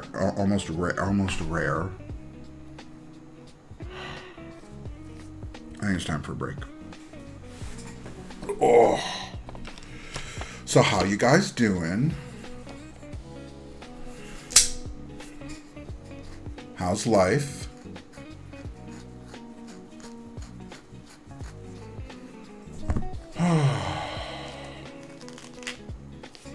Hey, Weesh.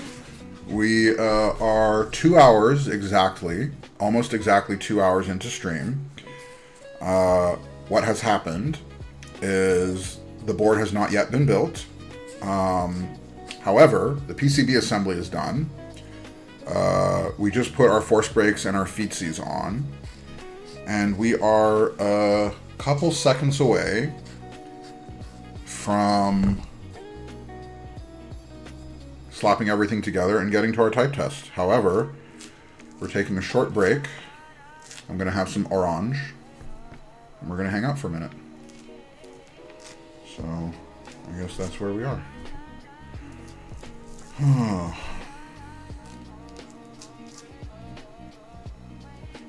Is that French for orange? So I don't know if you guys have this.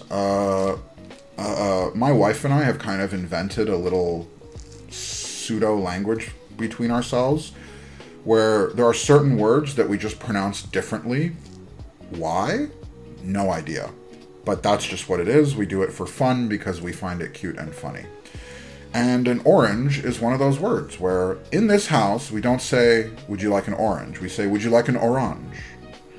I have no idea why we do it that way, but that's just what we do. Yeah, maybe it's because we both are Bull fans and we're secretly big fans of the Gateron L'Orange. 100% I add SHM at the end of a lot of words for... Yeah, basically. That's basically it. It's like you just kind of randomly add stuff to words. I don't actually know why we do it, though. French good. So, Rye, here's the thing. I live in Quebec, right? My wife is obviously speaks French, and she's Algerian, so she speaks French.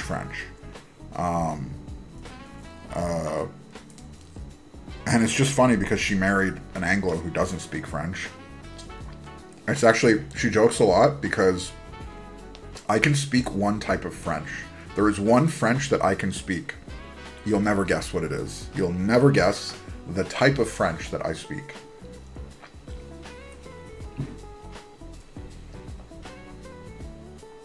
I will tell you. I speak restaurant French. Not New Orleans French. Oh, you were close, by the way. Close.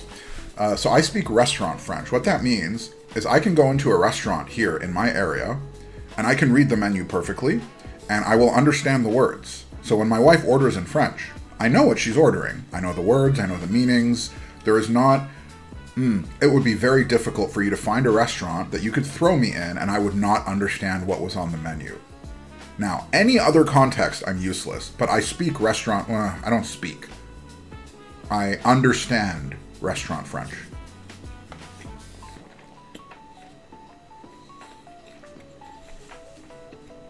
Or is it because you just like food? It is actually. I really like food. And the other reason is that in Quebec, they always put the English and the French next to each other, almost always, on the menus.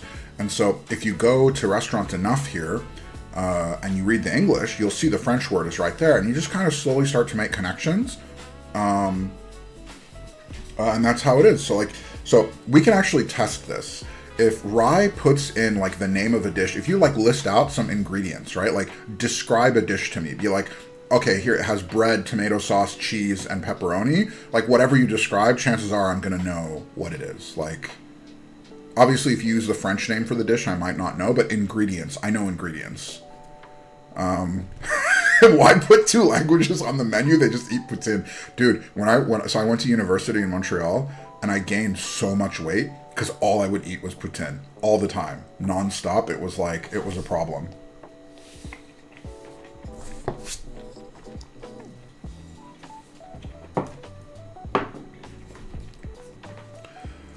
It should be spelled Quebec. That's how you say it. Okay. I'm gonna have to scroll up. I actually forgot. What was the agreement? Was it top or was it gasket? I actually don't remember.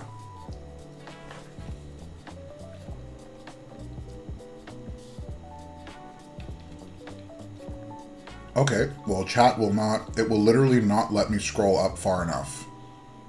So I have no idea what we agreed. Top first, then gasket. All right. Fine.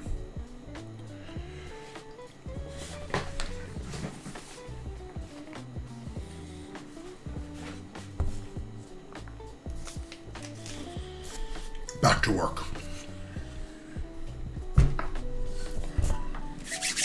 Okay.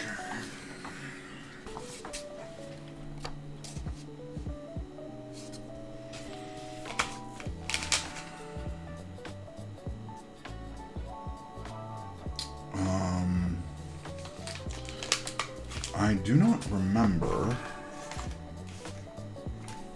Where are the top mount screws?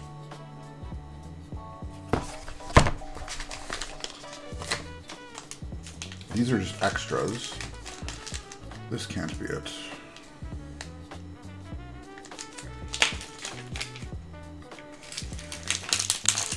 Never mind. This is it.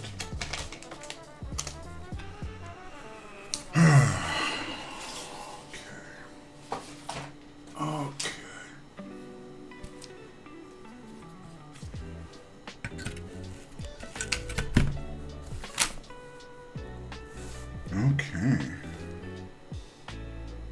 I wonder how, I'm very, oh, a switch fell out. Wonderful. Or a switch did not fall out. A switch was just discovered.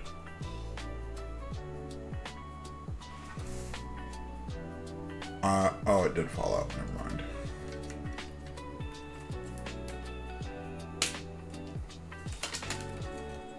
Yeah, we're good. I'm curious what you will think about the rollers. Me too, actually. However, I have tried roller adjacent switches. I have tried the Wuche Studio pearls, and the pearls are obviously, I mean, they have different materials, but same concept, right? They're also ball bearings inside the switch. I actually really like the sound of the pearls. They were very, very interesting. I think I ended up giving them away, but they're quite nice.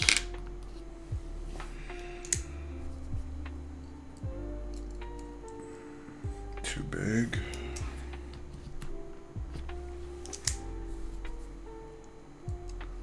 Just right. One thing, though, I'm a big fan of is new technology or innovation within the keyboard space. And so anytime we have something new or interesting, such as ball bearings inside switches, I'm a big fan. So I'm usually predisposed to like these kind of innovations.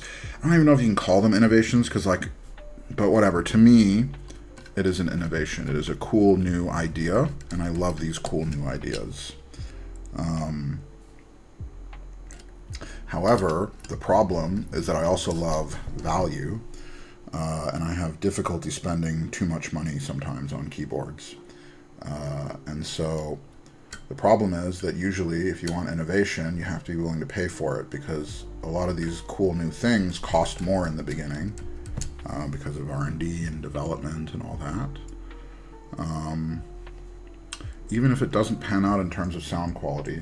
So here's the thing, is I think our standards for sound quality are actually quite different, because I actually don't mind a lot of the noises and typical sounds. Like, I like noisy boards. I don't need it to sound perfect every time. I actually like imperfections in the sound. Some of my favorite switches. One of my favorite switches is the lychee durian ice cream switches, and they are extremely loud, extremely obnoxious switches. Like, I don't think they sound traditionally good to anyone, but I really like them. What was the other one? I have an all brass prototype, the Scarlet, and it's very resonant, and I actually don't think a lot of people will like how it sounds. It is a very resonant board. I love it. I love how it sounds. So, all this to say, the only board that, like, I really did not like its sound was the Noose, and that was just thin and pathetic, right? So, I don't know. I don't need it to sound perfect for me to love it, is I guess the point that I'm getting at. I don't need a board to sound like conventionally perfect or flawless. And by the way, I know you like loud keep science. So the thing is, though, that for me, I like loud, I like obnoxious, and I would say there's a difference between loud and noisy, right? So there's like some switches, they're like the B1, for example. I think it's loud, but it is a clean loud. It's not noisy. But then you have some switches, like Gateron switches, like the GAT grayish, that is a very noisy switch, right? It's like just lots of noise in there. It's not a clean loud. It's a very noisy loud, and I personally really like it. So, hello, Gigi. For everyone that that doesn't know, Gigi Jumanji is my lovely wife. This is her birthday weekend. Her birthday is coming up within the next few days. So happy birthday, my dear wife. This is your keyboard by the... Ooh, wife, hold on. This is the first time she's seeing it. What do you think, wife? Huh? What do we think about this?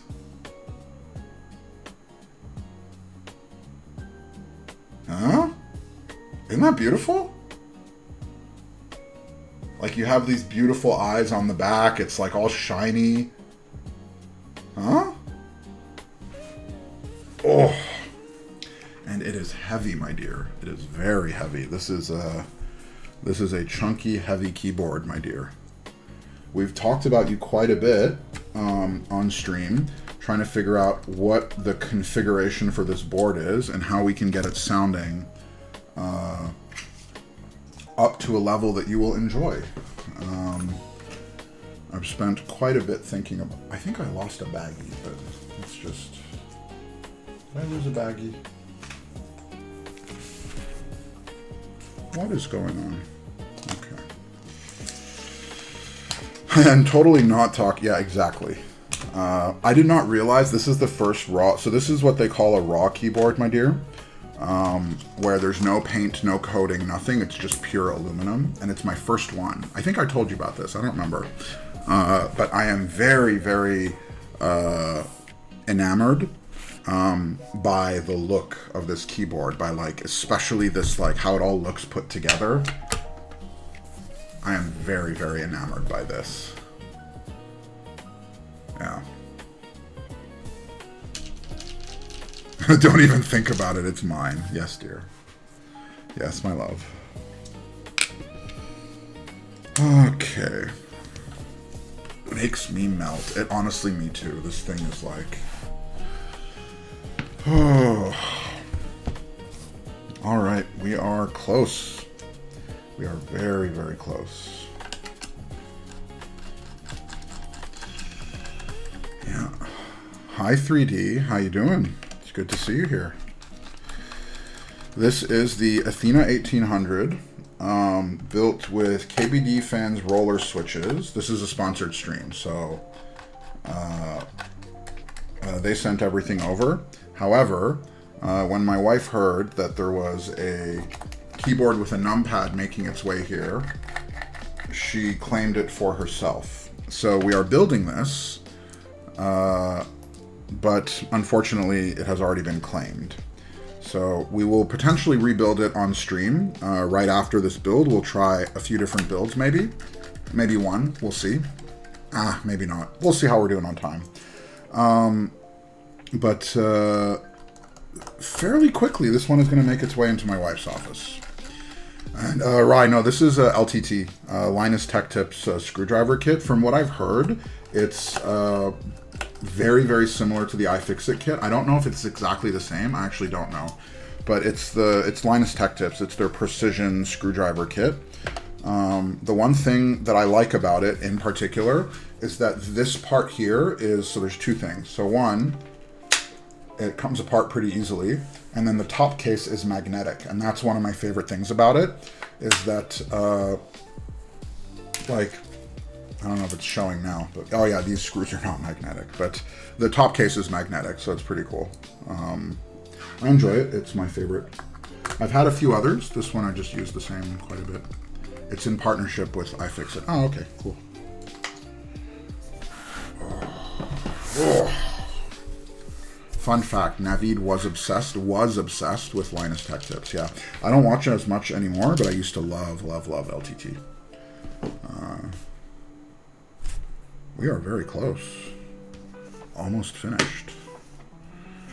It's really look-alike, but red, so I was wondering if it was some kind of... Oh, fix. No, this is an LTT kit. You see the logo.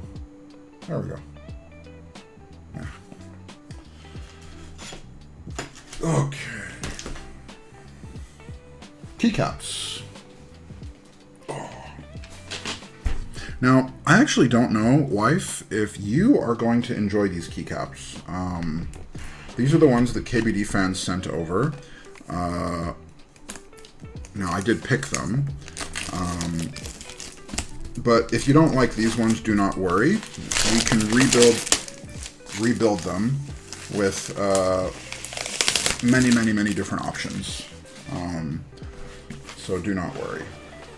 However, I do actually think it looks quite nice. It's like a very simple gray with red lettering. So I actually think this build is going to look quite nice as is. But don't worry. If you don't like it, we can swap it out.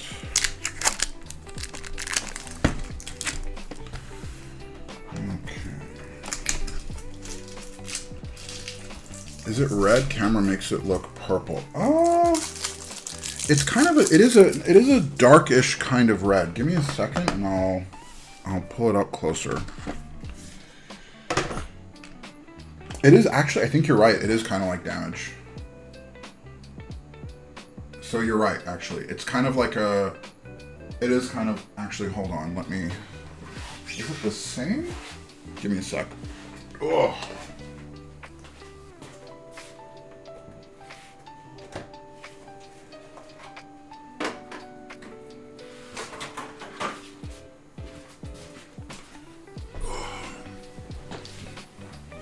Actually is kind of the same. Almost exactly the same. I don't know if you can... Very close. Very close / the same, I think.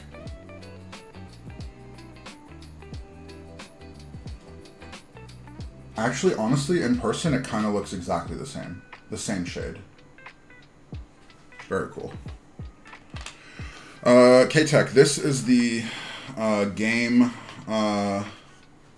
1989 65. It's like those retro themed keyboards that you can get. This one in particular is Game Boy themed, so it's like a Game Boy themed keyboard. I actually traded this with Aaron. Aaron won this from Alex. So this is Alex's Game 1989 whatever keyboard. The one that, so if you actually look up Game 1989 whatever 65, this is the one that he built. It still has his switches, his stabs in it. I traded it with Aaron. Aaron won it in a giveaway. Oh.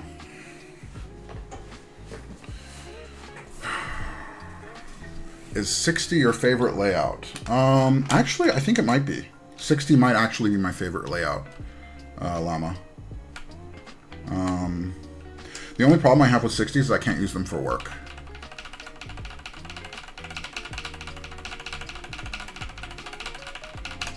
That has a sound.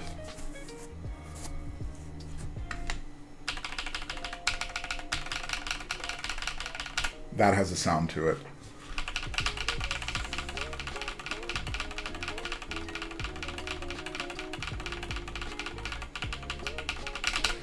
That is a sound.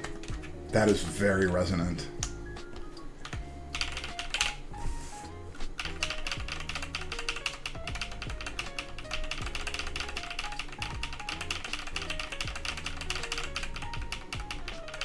I'm wondering if we change it up right now and go straight to gasket. This is a little bit too... Nav, we must get Stinga. I'm open to it, Mikey. I'm open to it.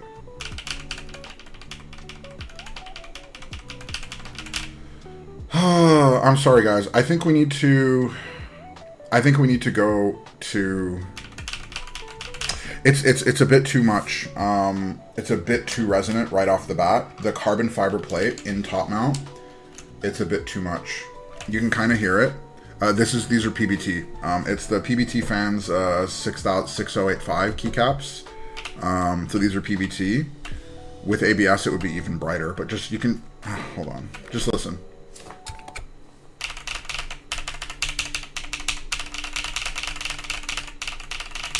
It's resonant. It's the carbon fiber in particular is amping it up. It's loud, but it's also resonant.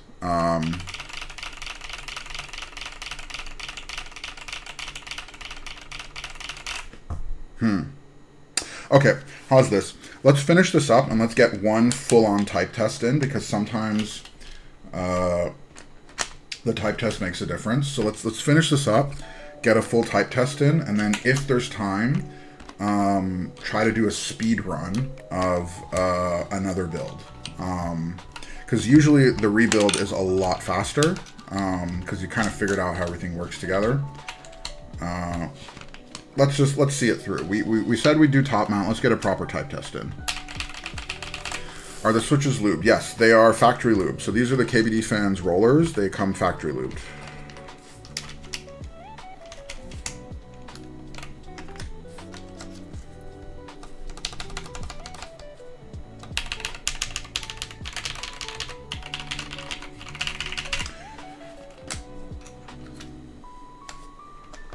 The thing is, guys, is that I actually like resonant and loud. So if this board was staying with me, I might actually straight up keep it like this.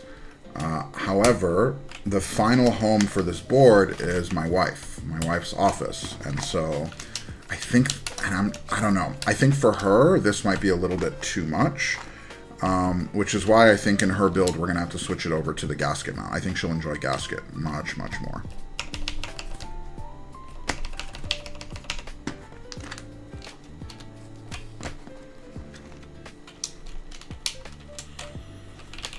I think a switch change will help with it as well, outside of throwing in foam. No, so here's the thing. She prefers thocky, foamy builds, but I'm trying to convert her over to clack. So what I'd rather do is find the right combination. I think if we switch this to an alu plate with the roller switches in gasket, I think that will help. I think that will help quite a bit. Yeah, just saying it won't solve it completely. You're probably right. Yeah, you're right.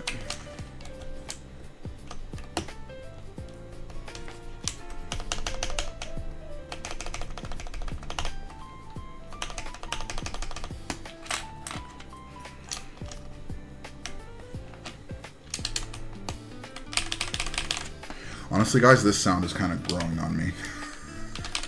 I kind of like it. I'm not even joking. I kind of like it.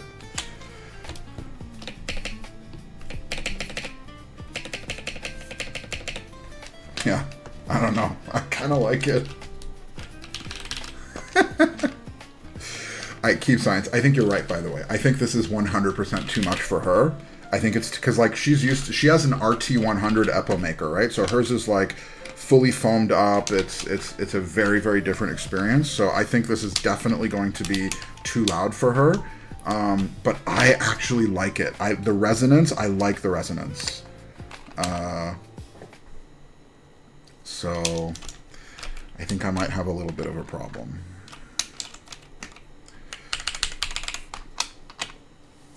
Okay.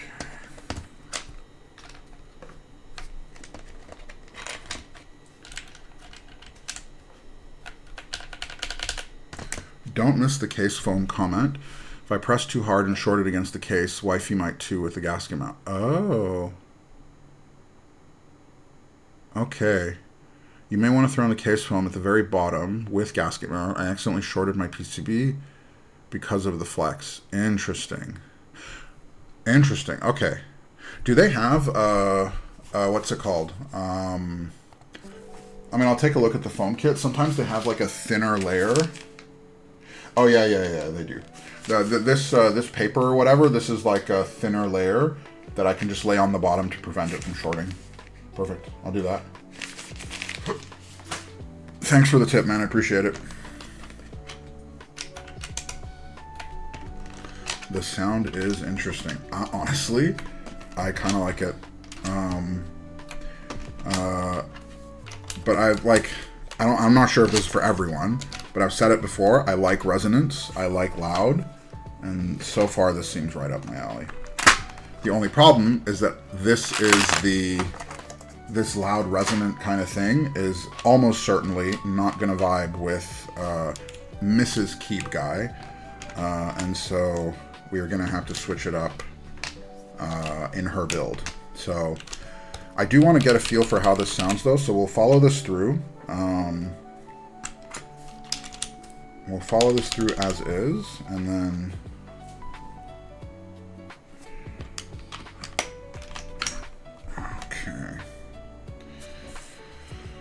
Okay, let's do this.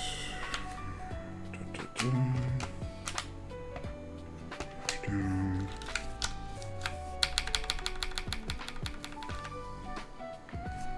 Where's my page up? There we go.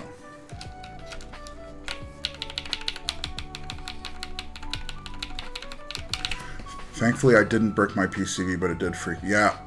I think modern PCBs these days have ESD protection, so even if it does short out, you'll be fine. I wish more 1800s had 6U bottom row. I like 7 and 6, but not crazy about 6.25. Interesting. But okay, when you say 1800 with a 6U, you're talking about HHKB, right? You're saying you want an HHKB 1800, right? Is that it? Yeah, basically I think the 2 pins on the escape bridged on the top left corner when I pressed too hard and did some crazy shit. That'd be funny. I've had a few keyboards short out, and I've had to like tape certain sections of the case to prevent it. It was definitely annoying. So, I'm with you. Okay.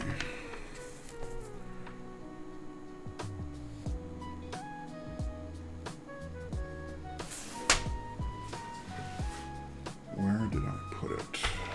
There we go.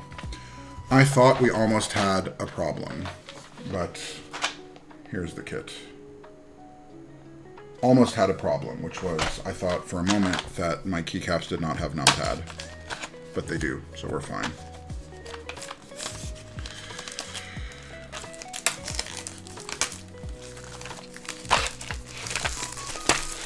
PBT fans caps are caps, but the cases are, yeah, dude, PBT fans case is killer. And by the way, I think PBT fans are probably the top of their game in terms of PBT keycaps. I'm not the biggest fan of their ABS, but I think their PBT is top of the game.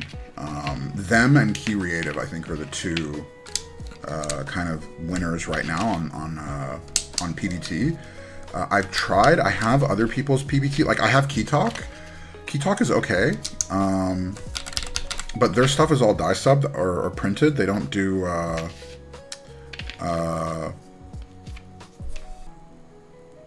like thick double shot. I have tried MTNU Nana. I have 2 sets that I got off Skyflex. Skyflex? I don't know how to pronounce his name. My only problem with them is that, okay, straight up, they only have scooped, they don't have bars. There's no nipples, there's no bars, nothing. It's only scooped on those, and it throws me off. And so I throw them in keyboards, and I like how they feel, but then I end up not using them for that much because of the lack of a homing. So the homing keys, I basically just kind of mess up a bit, and it throws me off. But I have tried them. I do like how they feel. The feel is quite unique. So for what it's worth, I think it's like pretty good. The sound is interesting too. I even like how it sounds. It's literally just here that throws me off. I don't mind the scoop on MTNU, but I do like it on I dislike it on CYL. Yeah, so I need the problem with MTNU, by the way, is that the scoop is not scooped enough for me. I literally have trouble sometimes feeling the difference between them. Canon Keys has really nice PVT as well. So I've tried Canon Keys. Maybe it was one of their more budget sets. I don't know if you remember, they had a Black Friday sale or whatever last year where they did a full set for $100. They did a keyboard with keycaps, switches, and stabs for $100, and I got one of their keycap sets from that. I was not too impressed, but maybe it's because it was one of their budget sets, so I don't know. I really like the cap sets from Keyreative. Me too. I have a Cap Midas, and I really, really like Cap Midas. Midas I thought was great. And then Ferg, I have not tried CRP yet. I've heard people talk about it, and I've heard people rave about it, but I have not actually personally tried CRP yet. So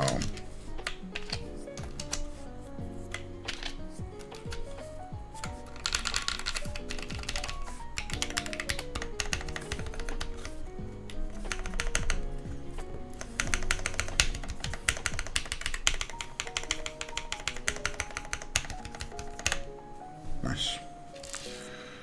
Okay.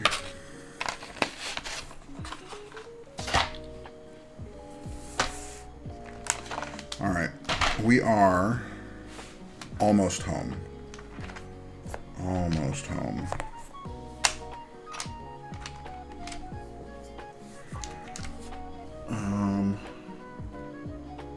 Shoot. Huh. I'm doing these wrong, but it's fine. Why is it fine? I can't tell you, but it's fine.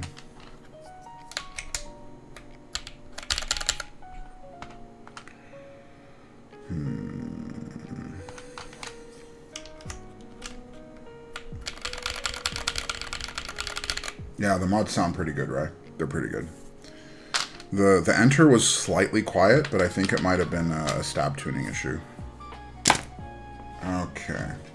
Okay. Let's move this stuff out of the way and take a good look at this.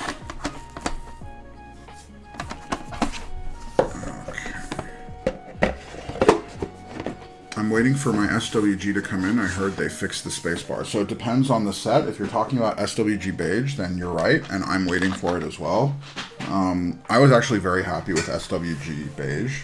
I actually even like the spacebar, by the way. It was a bit deeper, but I was a big fan of it. So I'm actually wondering if I get the fix. I'm actually wondering if I will keep the original spacebars as opposed to the fixes. Happy to know I'm not the only one to... Dude, I never use them, because on TKLs, I always use relegendables or novelties.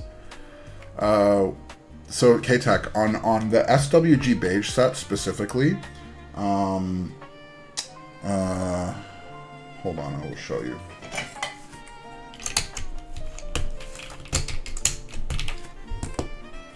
Okay. So basically, on if you look at GMK or KKB spacebars, inside there's like this little kind of cross arrow, whatever, little cross scaffolding. I don't even know what to call it, but there's like something in the mold of the spacebar. And the SWG ones apparently didn't have it or something like that.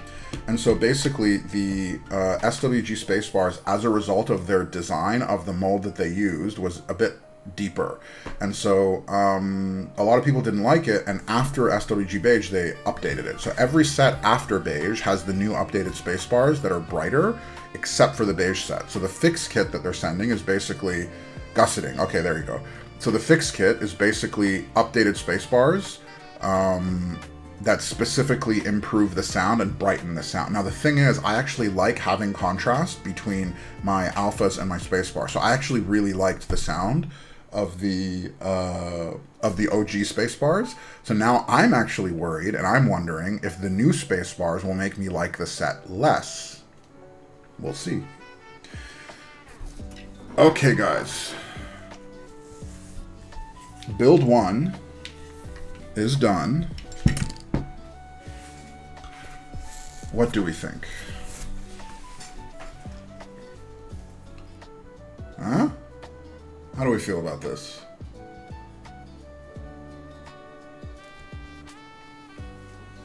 I agree, Llama. I think it's classy. Oh.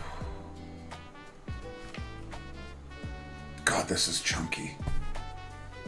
This is so chunky. This is a very heavy board. Oh. Looks good, just not a fan of the gold accents on top. So I actually think, I think you're right. I think with this keycap set, the accents would have looked better if they were silver. I picked the accents, and I think you're right. I think I picked wrong. I think silver would have been better. Silver or red. I think red. No, red would have been too bright. I think the right call was silver. Swing Cat, we have not done the sound test yet. We're going to do that right now. Blot? Would Blot look good on this? I'm not sure how Blot would look. Okay. All right, let's get to it. Let's see how we do. Okay. Oof.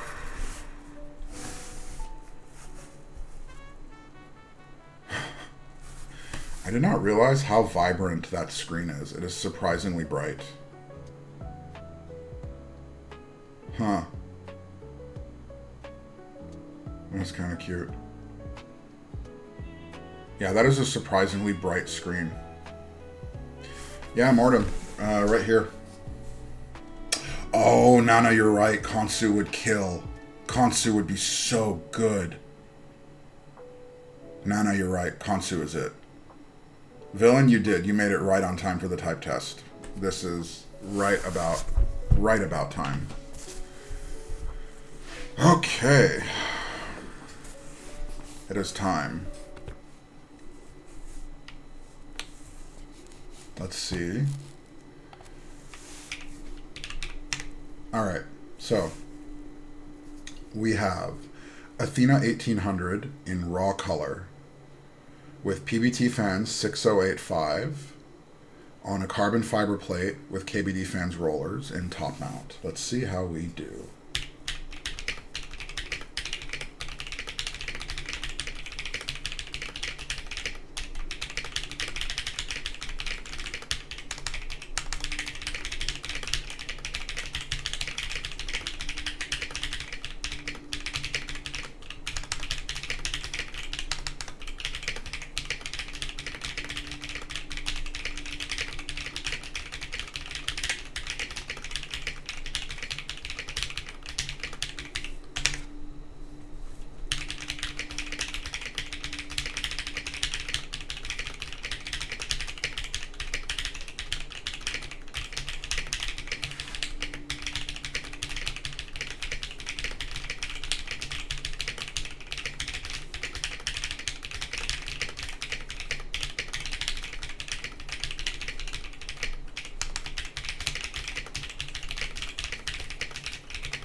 Bad. Okay, where? Okay, come on, plug in. There we go. Okay. What do we think?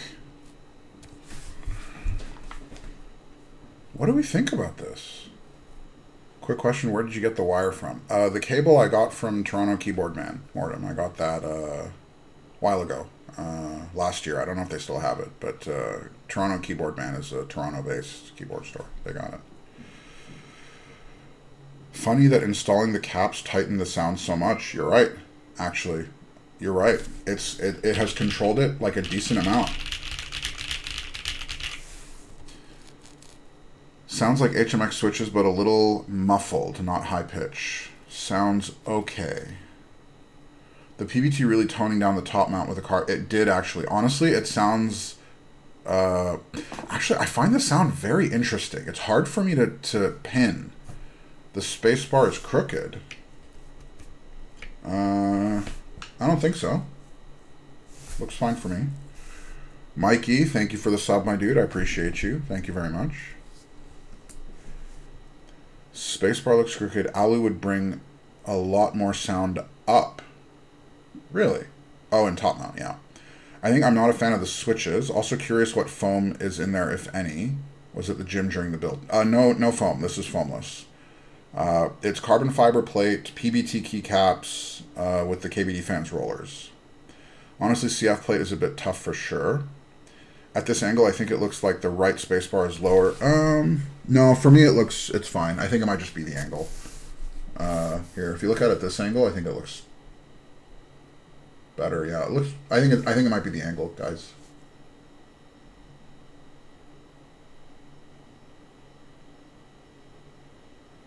You're right about the right arrow. There you go.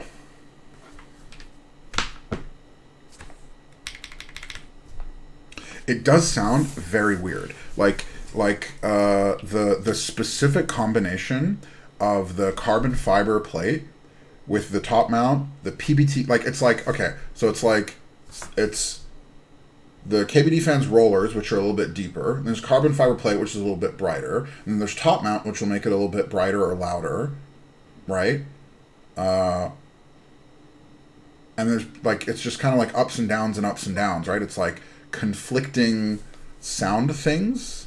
K-Tech, thank you very much for the sub, man. I appreciate you. Thank you. Oh yeah, you're right. It's uneven again. Hold on. There you go, keep signs. Now we're even.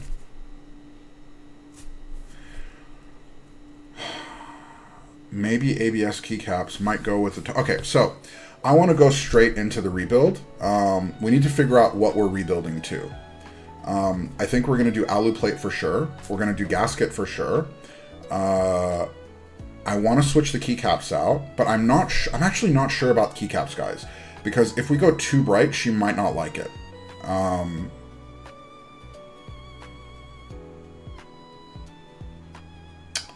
But most of my real...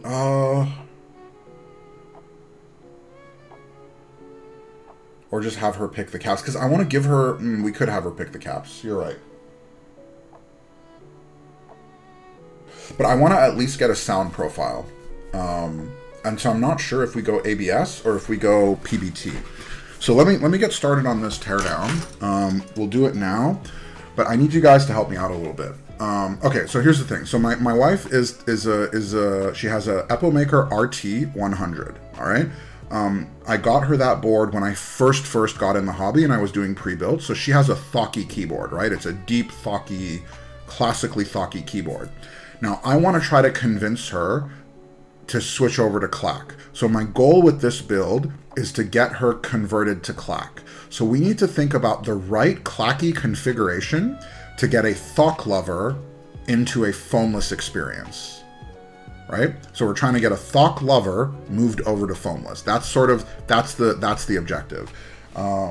So I do want something brighter. I'm just not sure how bright. So couple questions. One, on switches. Do we leave the switches? I kind of want to leave the switches, right?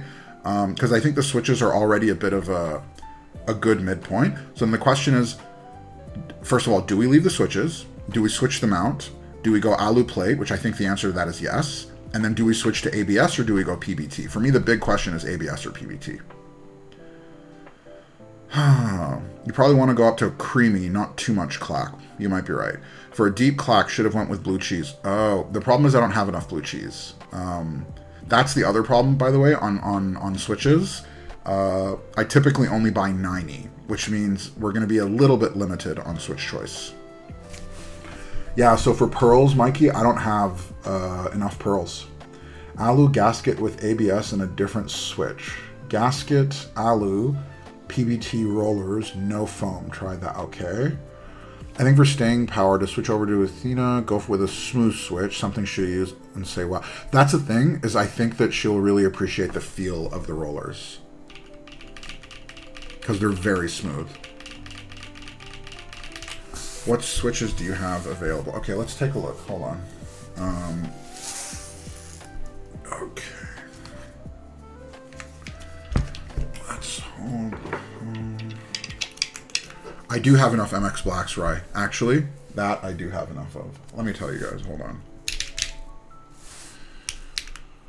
Okay. Switches. What do we have for switches? Okay. Clear.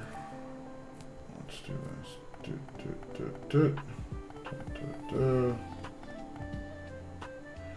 How many keys are in a 1800? Do you guys know? How many switches do I need? Do I need 110? I think I need 110. 109. Okay. 108. 101 to 104. Okay, so I'll need 110. Okay, so what I have, B-Sun Bubble V2s, B-Sun Strawberry Cheesecake, MX2A Black, MX2A Brown, GAT Grayish, HMX Raw, HMX Zin High,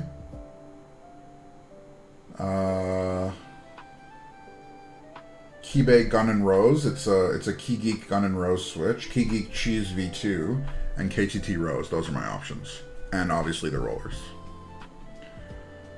You could always use different switches on the numpad. I could, but I think that would bother me, and I think that would bother her, because the yeah, honestly, I don't, because she actually uses her numpad quite a bit. I think the inconsistency between the rest of the board and the numpad would bug her. It would bug me for sure.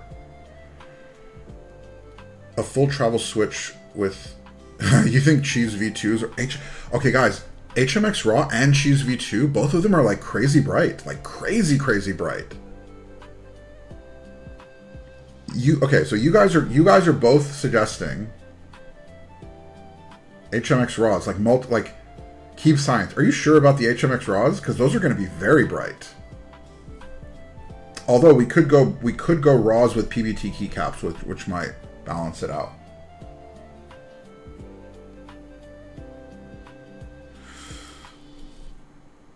Yeah, I think Cheese V2 will be too much, honestly. The Cheese V2s are very loud. I think that'll be too much for her. MX Browns on carbon fiber can be interesting. The problem with the MX Browns and the MX Blacks is that I modded them, and the spring weight will be heavier. I think the spring weight will be too much for her. I think she'll need the lighter spring weights. I think I'm leaning towards the Raws, the Chews that Keep Science was going for. I have MX pedals, by the way, Weesh, but I don't have enough of them. That's the problem. I like the Raws because they are brighter, but still not as in your face. You need to get some Greetech Browns. They are better browns. I don't even know where to get them. I've literally never seen them. China. Yeah, that's a bit much for me. Taobao. No, that's too much. Weesh, I do have the pedals on CF running now, and I really like them. I do love those switches. I also don't have enough pure teas. Well, technically I do, but I don't have enough to keep. I have 90, and I'm giving away 90, so we don't have enough pure teas. I'm leaning towards Raws. Does she use Efro? She does. Like when she's in the office, this is why she insisted on full size, because she uses the whole thing. She'll use Efro, she'll use numpad, she'll use all of it. I'm thinking, guys, that maybe Chew might be the one. The Bubbles might be another one. They're a bit deeper. So honestly, I'm thinking either the Chews, the Raw or the Chew, the Gun and Rose, or the Bubble V2. I'm thinking those. Let me in the giveaway. I'll donate the teas. Do you not like your teas? Actually, hold on. I'm going to do it a different way. I'm going to take this out first. We'll pull it apart and do it. Let's start with the chew and see how it turns out. I am open to it. Sorry, win the giveaway.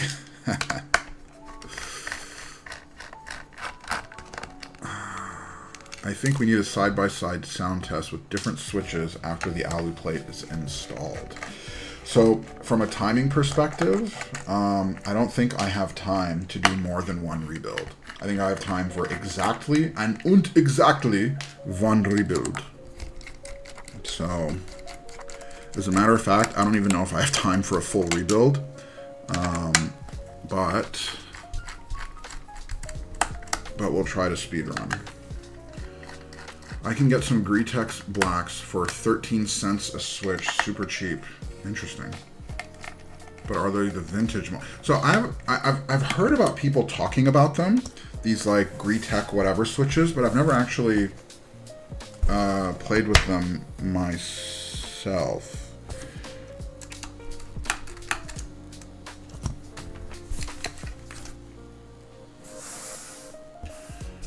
All right, hold on. Wait. We have to, hold on.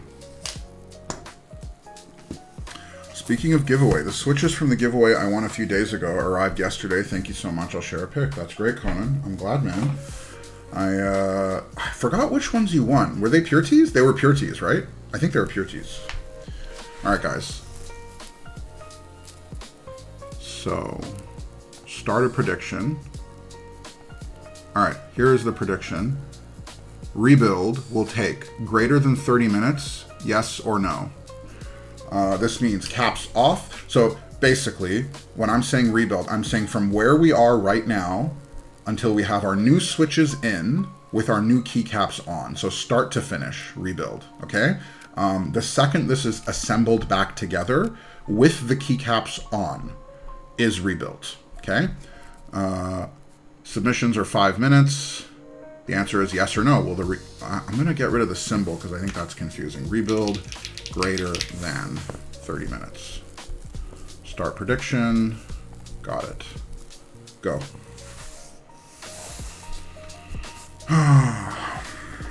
Yeah, those ones. Okay. Too bad you don't have enough Type R. Type R, though, is a cheat code, Weesh. Type R is such a cheat code. By the way, this is a bit of a stacked prediction because I think for sure I'm going to get this done in 30 minutes. There's no stabs to do. So now that I'm thinking about it, I actually don't imagine anyone would vote for no. Yeah.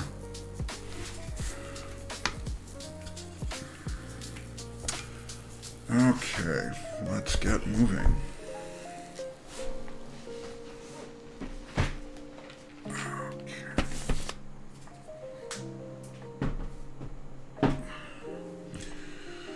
However, one thing I will tell you now is that the keycaps have to go back in the case. I'm not just going to dump the keycaps out. We're going to do it proper. We're not going to cheat. All right? So keycaps have to go back into the correct place.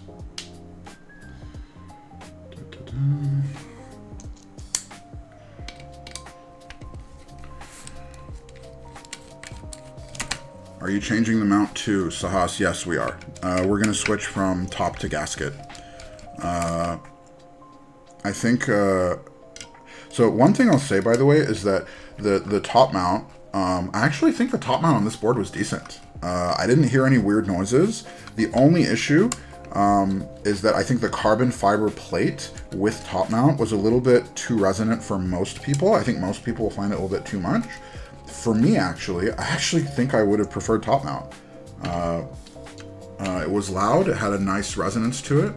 I actually think I would have done top mount. If it was my board that I was going to be keeping long term, I probably would have switched switches to something a little bit brighter, switched over to ABS keycaps, and probably left it top mount. I think it's what I would have done. Maybe with alu plate. Finally fixing the tray of caps I dropped 3 days ago. Dude, that was brutal. I think Aaron did that once on stream. I don't know if you were around then, Ferg, but Aaron was mid-stream, and he was reaching for something, and he knocked a GMK set like all over the floor midstream. Oh, Ferg, if you go on the Discord server right now and you look at the stickers that are on the Discord server, the one where Aaron is like this covering, and he's like this, literally caught right after he spilled a GMK tray all over the floor. The look on his face was just priceless. Mango did that too. She dumped them all over. I think she did that. So Nikki, I don't know if you know this, but I actually started watching Mango a long time ago, like last year. I started watching Mango's stream before she got face cam. There was a period of time where she was building and she didn't have a face cam going. I actually joined back then. But I was not super active in chat. I was more of a lurker. But I've been watching Mango stream for quite a while, actually.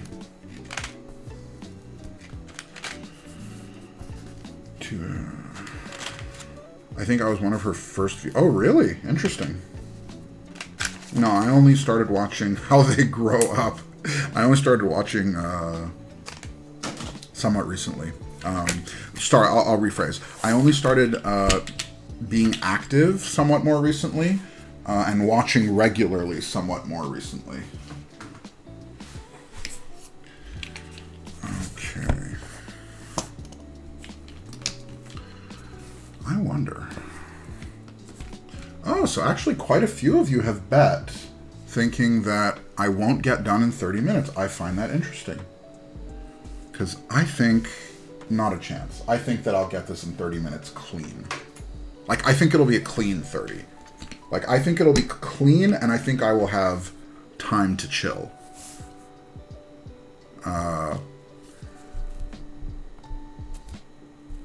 Oh, shit, I forgot to set the timer. Hold on. Okay, hold on. The prediction lasted 5 minutes. It was a 5-minute prediction time. We're almost done. So that means I started building 5 minutes before.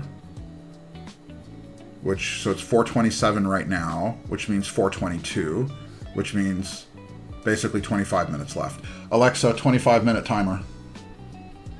25-minute timer started. There we go.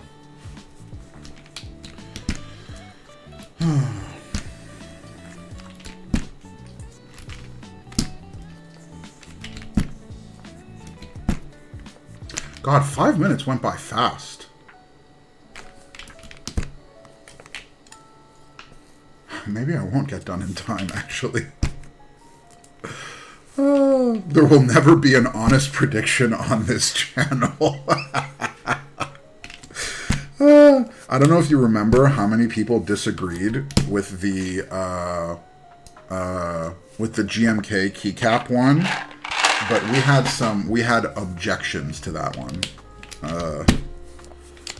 Because apparently I was not doing Alex's rules, I was doing something different. So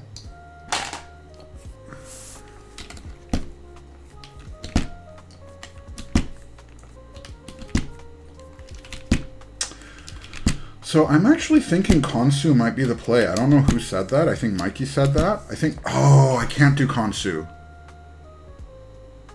I can't do Konsu. I don't have numpad. Your stream your rules. Thank you very much, K-Tech. I don't have... Oh, hold on. I'm in trouble. I should have decided keycaps before we started this. Hold on. Okay. So, for keycaps, Glacier, Miami Dark Knight, Motel could work, Poltergeist, Signet, Skidata, White on Black, ZX. Don't think, no need for that. Don't distract him. ZX could work. Stargaze could work.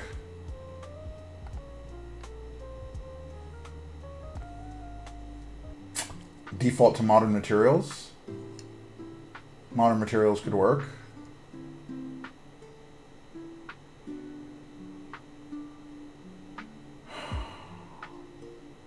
I think flare would look really nice, but my wife won't like flare.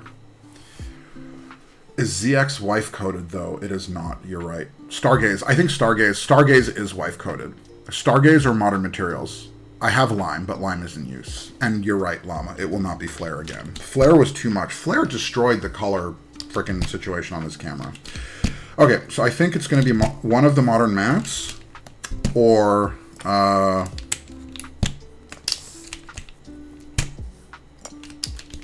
one of the modern mattes. I also have Moonlight, but I don't know if Moonlight will work well.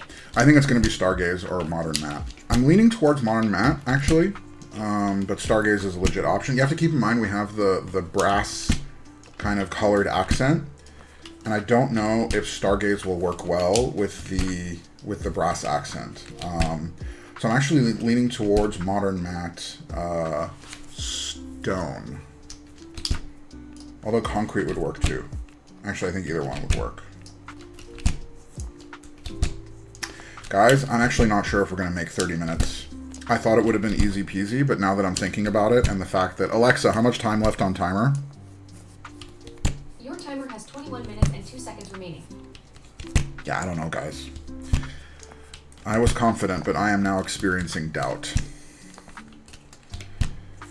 I am experiencing some doubt. Yeah, I love Flare too, man, but Flare is definitely not wife approved. She is not gonna go with Flare.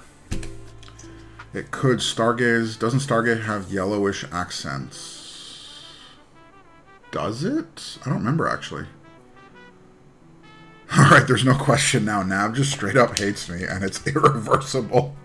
Ferg, I actually do not. You're one of my favorites. Don't worry. Don't worry.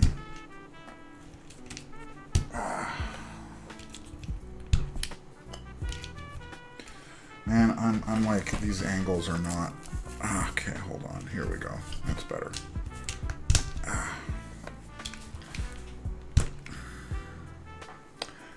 I think Flare... Oh, so Llama, she works from home. So, thankfully, this keyboard will not leave the house. It's just going upstairs into her office.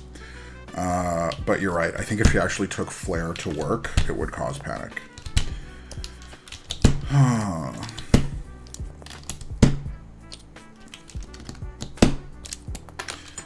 There comes a switch. Yo, these switches are, like, the fit of the keycaps on the switches, they're definitely a bit tight, huh? Now, did you do any personal builds this week? I did one. Oh. Was it this week or last week? I actually don't remember. Oh, no, this was last week. It was, this was last week. It wasn't this week. This was last week. I actually did not do any personal builds this week. Did I?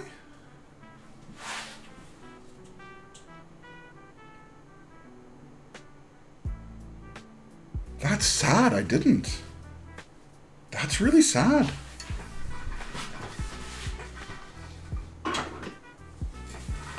No personal builds. No. Oh, I did one rebuild. I did a rebuild of the noose.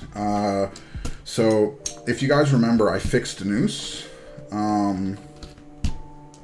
And the problem is that I fixed it with KeyGeek the full nylons, but I was getting a little bit of chattering, and so I rebuilt it with B-Sun Ocean Tactiles. That's the one build I did, personal build this past week. And yes, Rye, that was the Chroma 66, the Eloquent Clicks Chroma. Really, really like it. Looks beautiful.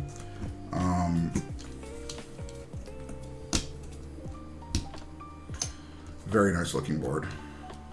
You fixed it even more. Yes, I did. I will bring it out for a type test if you guys are interested a bit later. But it's doing pretty good. The noose has been, honestly, since I put the 1.6 PCB in there, the noose has been pretty consistent. Quite good, actually. It's a little bit of a shame that I had to buy a whole new, like, somewhat expensive PCB with new plates and everything in order to fix it and go through all these problems. Like, I'm honestly, guys, I am never going to forgive Matrix for the news. I'm just not going to forgive them. I can't. I don't have it in me. And it's not even like a blame thing. I don't think they're bad people. I'm not mad at them. Like, if I met the designer in person, we're cool. Everything's fine, right? But like on a personal level, I have a grudge. And okay, I know someone is going to say this, and you're right. They build their boards for foam. So it wasn't even built for me. And I get that too, right? But I just cannot get past the fact that there was a $450 keyboard, $450 keyboard, right? After play and all the extras. I just cannot get past the fact that they pushed a board like this out without enough, because they only sent it to Alex, by the way, and Alex's build, I don't know if you guys remember, but his build had problems. There was like some plate issue. So I got sucked into the hype of this board, and I was like super excited. Okay, Fifi, my dear. Okay. Hold on.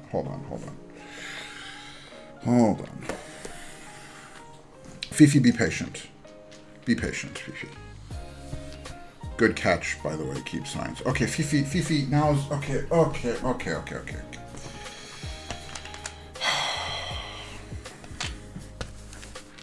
Alexa, how much time on timer? Your timer has 15 minutes and 56 seconds remaining. God, I don't think there's a chance in hell we're going to make it. 15 minutes? The time is half burned. We haven't even started building. Yeah, I'm sorry, guys. I don't think a win is in the cards. I will do my best. But the confidence I had at the start... How much did you guys even... I don't even remember what the vote was, but... Alexa, how fucked am I? Pretty fucked. Yeah, pretty fucked. Sounds like you're having a rough day. I'm here to help if you want to talk about what's going on. Remember, the Suicide and Crisis Lifeline is available 24/7 at 988 if you need immediate support.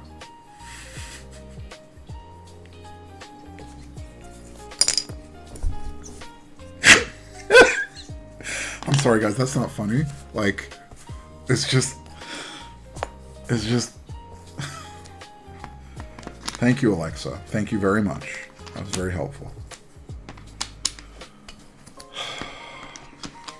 Wow. The other problem, by the way, is that the cat is now sitting on the numpad. And so... Oh! Thank you, cat. Thank you for giving me numpad back. Yami, it's not over yet, okay? Because we could still make this work, okay? Because there's no stabs to redo. We could still make magic happen, okay? I'm doing okay. I am doing okay.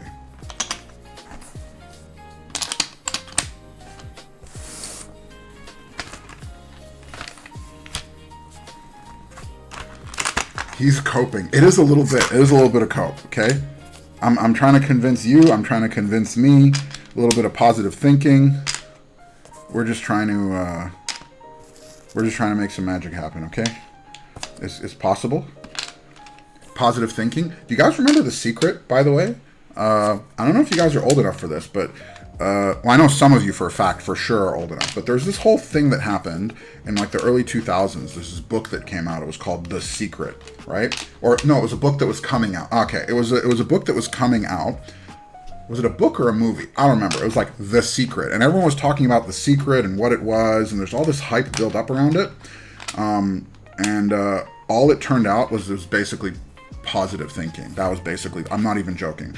This whole thing that they were talking about, imagine, like, everyone's like talking about this thing, and oh my god, guys, you'll never believe it, there's this thing that's happening, there's this book that's gonna come out, it'll improve your life, it's amazing, you'll never guess. And it was like The Secret was the name. You can go look it up now. It's a book and a documentary called The Secret.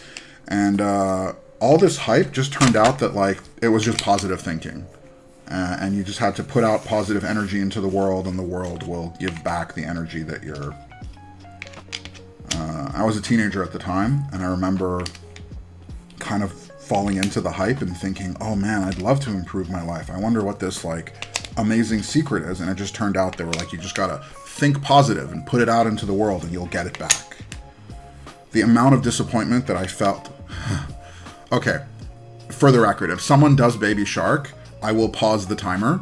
Can I do that? No, I can't do that, can I? Baby Shark would totally... I don't think I put in rules to... I think I can't, actually. No, I can't. I can't pause the timer. If someone Baby Sharks, I gotta figure it out and do it live. That is actually a very good strategy. That is allowed. Yeah, guys. That is a viable strat. Gaslighting yourself is a very... Okay, you know what, Ferg? Actually, you're joking, but I actually fully believe that, and I legit do it on purpose. Fifi doesn't care, by the way. Fifi will hang out and be chill and... But yeah, Ferg, I actually legitimately gaslight myself on purpose sometimes to get myself to do something. 100% agree. Very effective strategy. I ain't joking, brother. I live a life of delusion. Me too. Speak it into existence. Okay. Switches.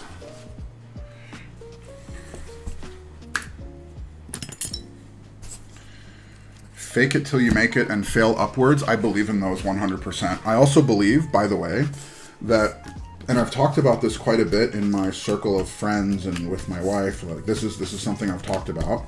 But I think that we're all babies. All human beings are babies, and nobody knows anything, and most people are just trying their best. I really, really believe that. And what that means is that most people are faking it, and most people are just like kind of figuring it out. And even the people that you see out there that like they seem like they know what they're doing or they speak confidently, even them, I don't think they know. I don't think anyone really knows anything. And everyone's just kind of trying to figure things out live. And so we're all babies, and I think kind of everyone is faking it until they make it. And even the ones that seem like they know what they're doing and they've made it, even them, they're still kind of somewhat faking it, sort of. So, especially at work, it was a big realization for me when I entered the workforce. Because you kind of meet people at work that you think, oh my God, they're so competent and they know what they're doing, and wow, like, you know, so impressive that they're able to do or think or whatever. And then I got closer to the people at the top, and then I got into management, and I realized that, like, that's not true. Most people don't know. Most people are just guessing and they're just doing their best and they actually don't know. 100% true. Most people don't know what they're doing. Exactly. I agree. And they're just kind of making it up as they go. And the people that seem like they know what they're doing is just confidence. It's just because they've done it a few times. And there's just sort of, they feel more confident about what they're doing. And they think they know. And that's all there is to it. Also, if you think random people are thinking about you in various, hard to break it to you, they're not, 100% agree. 100% agree.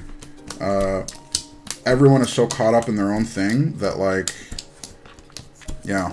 That was a big realization for me as well, K-Tech, is that the realization that, like, most people, they're not thinking about you. They don't care. That thing that you thought was super embarrassing, they forgot about it 20 minutes later.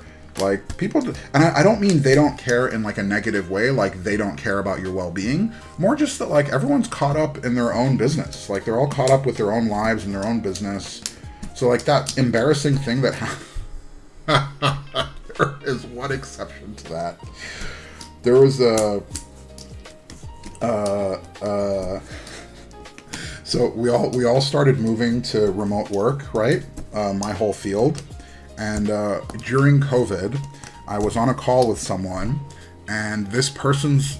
So I was on a call, the background was blurred, and in the background, I saw a door open, someone walk out, butt naked, walk across the screen in the back, and then go to another room. And what was happening in the back was, it was like a hallway, right? So I think what happened is that I was on a call with someone, their partner got out of the shower, walked across the hallway in the background to their room to change. right? Now it was blurry, so I couldn't see any details, but I guarantee you that was a naked human being getting out of the shower and walking in the back. So we just said, people forget, they don't care, they don't remember. Guys, I remember that. It was the funniest thing. I died. And the person I was on, they went like this, they went, because it was too late. They couldn't do anything, right? They were about to say something, but by that point, the person was already like, here. Oh, that was so funny. So, like, here I am talking about how people don't care and people don't remember, and it's years later, and I still remember that. Ha! Years later, and I still remember. Oh.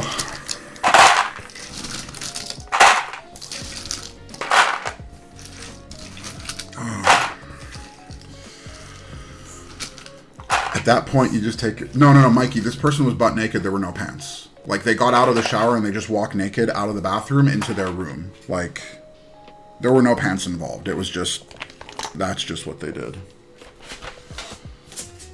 Alexa, how much time on timer?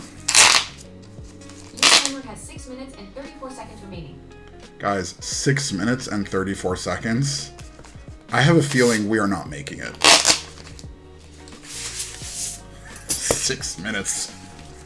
And I've been moving, guys. I have been moving. I have not been slacking. I was not that distracted, all right? Ugh.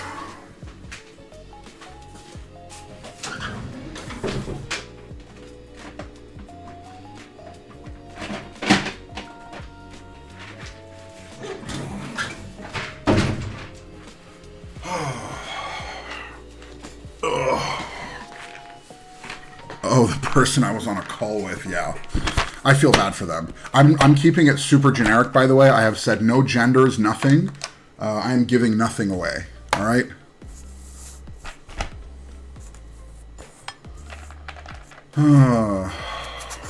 When will you build the Minerva? Minerva is on schedule, but it's like, I think it's a little bit of ways. I don't actually remember when I put it on the schedule. But Minerva, I'm going to save for stream. Minerva, I will not do personal build. I was thinking about doing the Sebas off stream. I really want to build that board. I might even do it today or tomorrow. Sebas, I'm probably going to do off stream. I knew this would happen from the second the prediction start. Ferg, how would you know? How would you know? I think I had a real shot. Come on, I had a real shot. 30 minutes for a rebuild is totally doable. Honestly, I think what screwed me up, by the way, was the keycaps. If I didn't have to put the keycaps back in, if I was able to just rip the keycaps off and just like throw them in a bag or a box, I think I would have been okay. I think it's the keycaps that screwed me up. Sebas is sick, post pics. I will probably, maybe post pictures. We'll see. Oh, hey Teriyaki. Hey man, thanks for joining. Do not worry about the questions. I think, as I said in Discord, everyone's gone through it. Don't worry about it, man. Everyone's gone through it. Alexa, how much time on timer? Your timer has 4 minutes and 8 seconds left. Guys, we're cooked. We are. Someone's about to make a bunch of money. Tell you what. Someone's about to make a bunch of money. Well, money meaning points. It's bedtime for me. Night. Good night, Yami. Thanks for joining, man.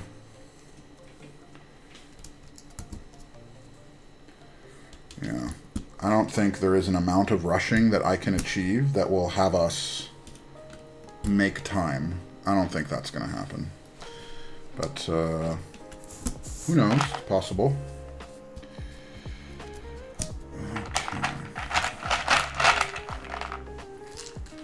Do you think we could get a NAB social media feed channel on Discord? The thing is, Nana, is that my social media is basically just Instagram, and my Instagram is literally just clips from stream. So, I could set up a social media alert thing, but I don't know, honestly, how interesting it would be for people. Because the Instagram is basically just stuff that happens on stream that I clip and put on Instagram. I have a tool that I use after stream that basically analyzes stream and then gives recommendations and clips things for me, and then I just review it and pick the ones that I want to post about. So I don't actually do a whole lot of like pictures and stuff like that. One of the things that, yeah, never mind then, exactly. There's a lot of people that do very, very good, beautiful pictures on Instagram. I am not only not as talented as them, I also don't have the same equipment or the time/attention. So I decided pretty early on that my social media was just going to be fairly simple, and I didn't want to put too much effort into it because I think that is not my strength, and a lot of people do it better than me.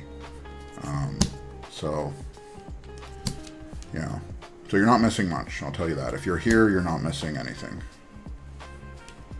Nice pictures are time consuming. Exactly. Alexa, how much time on timer?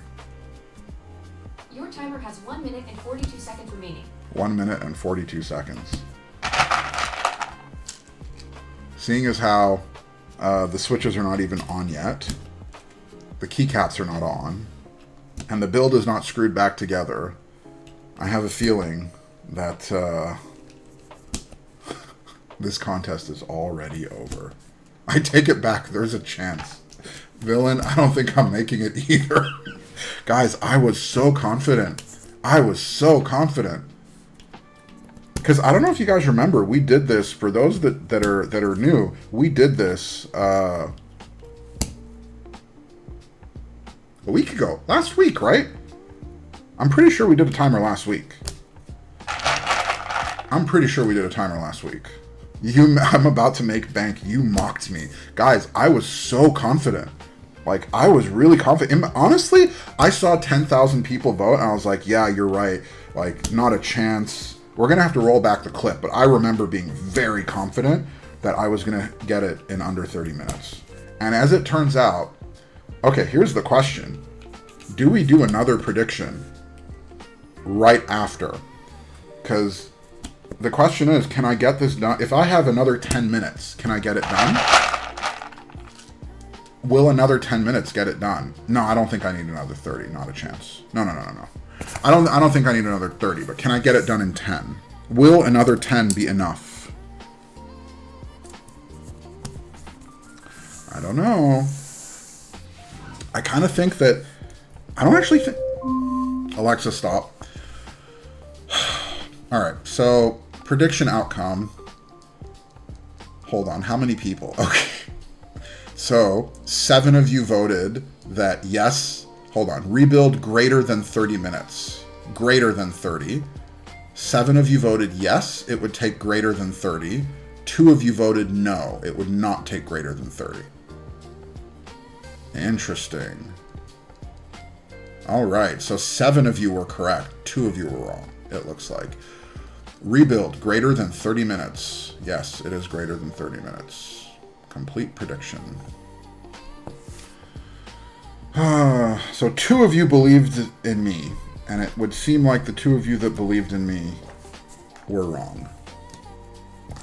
That's what it would seem like. So, let's leave it alone. I was thinking about doing another prediction, but I think we'll leave it alone. I don't want one of you to walk out of this with like 50,000 points and just chain freaking baby sharks back to back. So, I messed up the vote. I'm bankrupt again. Keycaps into the case should only be 5 minutes. So then what took me so long, Mikey? Good night, Yami. Thanks for joining again, man. Thank you. Do another vote. Although that would chain inflate the reward value. So keep science. The thing is, I think I'm only going to increase it by 10% per stream, not 10% per redeem. So, although maybe I could. I don't know. I actually have not thought about it that much. We'll see. Should just double it each time. Yeah, but then it'll become literally unredeemable.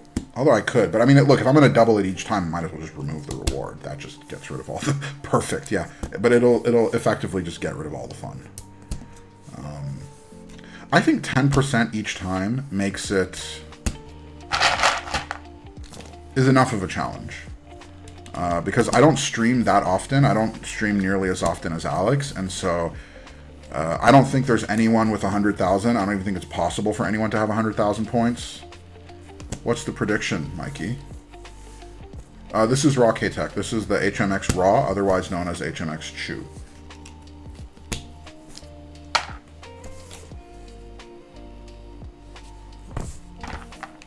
Can you do it in 5 minutes? I cannot do 5. 5 is not in the cards. Okay. That's what she said. Okay.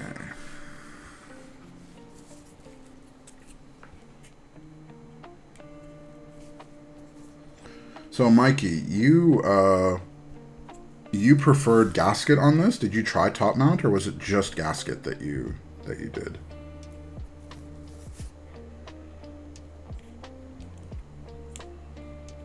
Actually, why not predict, will Fifi jump off in the next 30 minutes, yes or no? I mean, at that point, we're just gambling. At that point, it is just gambling. Although, I guess that's all predictions is, so... Okay.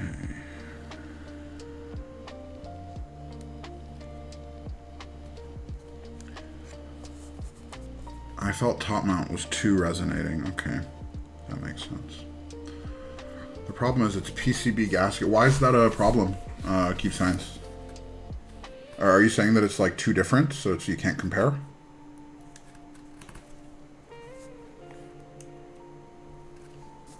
Yes. Oh, okay. Yeah, you're right.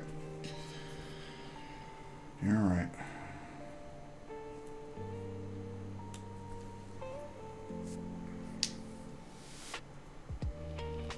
Nice. Honestly, I don't know. I kind of think I wasn't that far off. Did I miss a gasket somewhere? I had an extra gasket and it just vanished.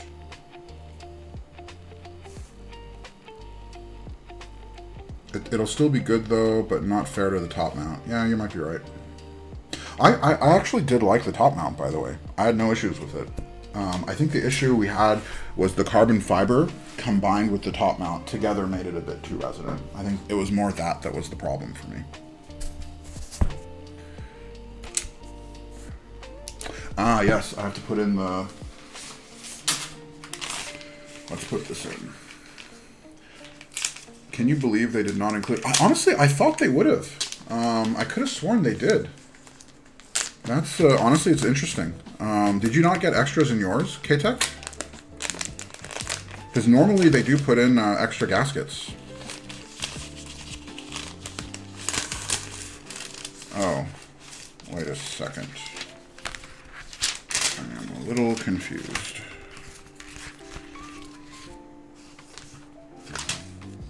I'm a bit confused.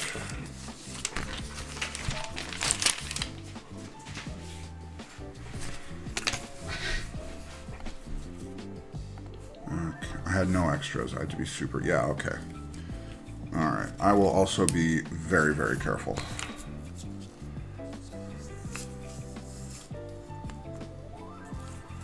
So the only thing with this is that I feel like this is taking up space and it will cut down on resonance. I actually don't want to use this. I'm going to try without it. I want to see if I can get by without it. I'm not sure what that will do to sound.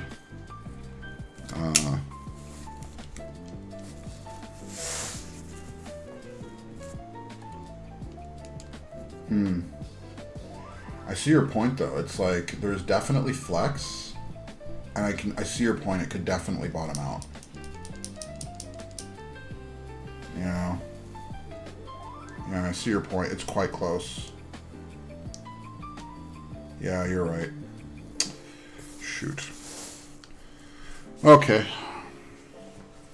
Is this a sticker, though? It does look kind of like a sticker. But let's put this in. Okay, Fifi. This is not it, Fifi. I think it is, but I think it peels. It's just the thing is, if it sticks, I don't want to stick it to the bottom, because then if I ever need to take it apart, it'll... We'll just do it like this.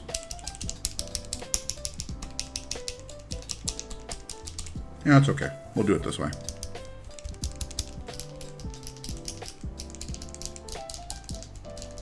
Nice. Nice, nice, nice.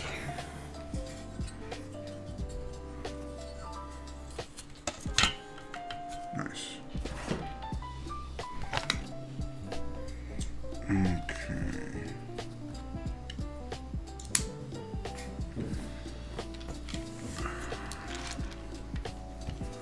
Would be a weird choice to make something to stick in the bottom case. Yeah, I don't know, like, because it did have one side that was like a bit more of it felt like it had like a plastic to it, and so it kind of felt like it could peel.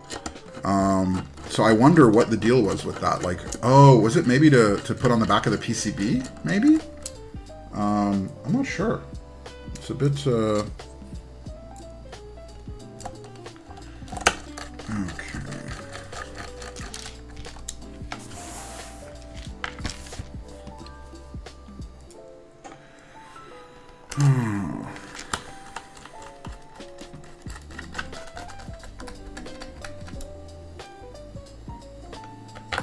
Yeah, so we are now 40 minutes in, and we don't even have keycaps on. So I have a feeling that had I done another prediction with another 10-minute timer, a bunch of you would have lost again. And Rye, I'm with you, man. I am very, very, very impressed by this raw. I want more raw. Like, I am very, very impressed. I did not think I would like it as much as I like it. Yeah. It's kind of crazy. Honestly, Mikey, I've been thinking that I should have gotten the plus 84 raw. I've been thinking that multiple times.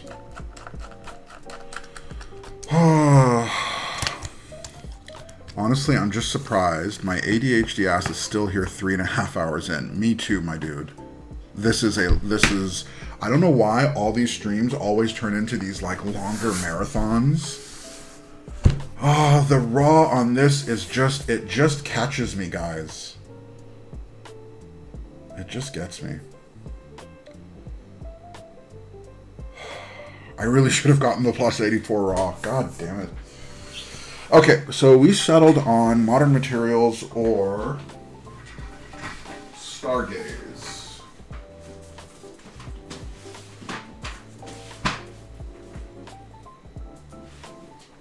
Let's see how we like Stargaze. Oh.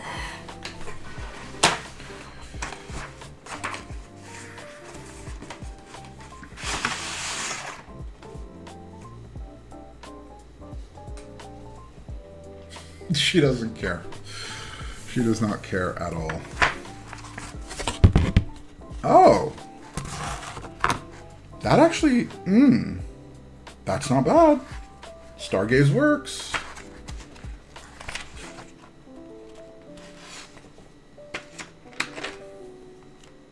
I think Stargaze works, guys. Yeah, I think Keep Science, you picked a winner. I'm scared of raw because it's so sensitive to corrosion. So Keep Science was saying how he has one. He has a raw glare, and he's had it for years, and his has not corroded. So I'm inclined to believe Keep Science. Yeah, guys, this is... Yeah, I think this is nice. I think this is gonna work. Guys, do we use accents, the colored accents, or do we go solid blue all the way?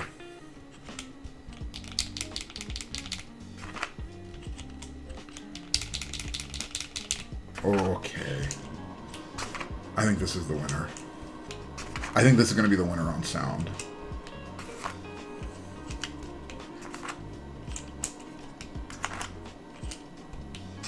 Guys, I'm really excited to give this to my wife. I think she's really going to enjoy this. And Keep Science, by the way, I think her taste is more closer to yours when it comes to keycaps with the aesthetics. She likes simple.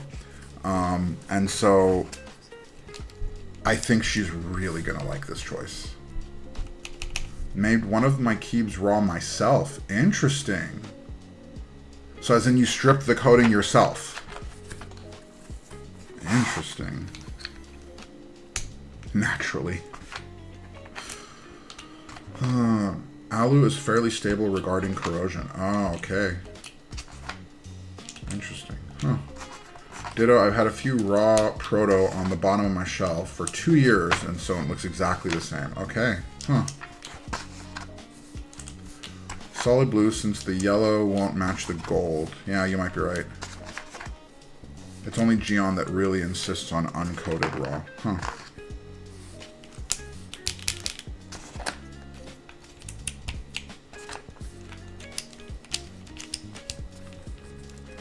Any plans after stream? For me, probably not. I might just have dinner with my wife and spend some time with her. But usually my routine after stream is pretty set because I bust out a whole bunch of stuff. While I'm on stream, I bring out different switches and like the packaging for the keyboard. Everything just kind of gets like kind of thrown around. And so usually my routine after stream is first, I play a game of Hearthstone because I love Hearthstone. Then I clean up my office. Then I load the stream into my stream editor and I get all my clips set for the week. Somewhere in there I have dinner. And so usually after stream it's like pretty set where I spend my time and what I do. Usually it's dinner with the wife, clean up the office, play a game of Hearthstone, do my social media planning for the week, and then hang out for a bit. So usually no big plans after stream. So should I get a board and leave it in the sun to get a special tan? I don't think that's how it works. I posted his stripped spider on the nav cluster. You might have seen it. I don't know if I've seen it actually. Yeah, I don't know if I've seen it.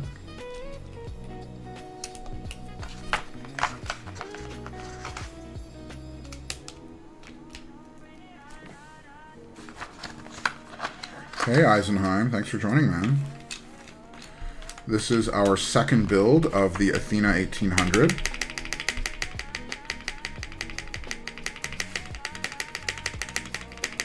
That sounds pretty clean. Is this color possibly raw and that you can re-anno? So it is. Okay, Phoenix, you were right. You were right. Is that what you want to hear? You were right again. Yes, it is raw. However, yes, it is raw and you could re-anno it, but I don't think I will. I think we're gonna leave this raw. Eisenheim, today has been, you've missed quite a bit. So, first of all, this stream started off real rough. My brain had a lot of difficulty today. And so we definitely made some mistakes. We also did the initial build, which was the stock build. I bet your Phoenix giveaway is yes, Phoenix, you're right. You know what? Honestly, if he does another one, I bet you that's what it'll be. That's what Phoenix would pick, for sure. And I did not throw the contest. I did my best. As a matter of fact, I think timing-wise, I did really good. Because, like, I was locked in for good portions of it. I was locked. Like, those switches and keycaps, they came off fast. At least they came off fast for me. Okay.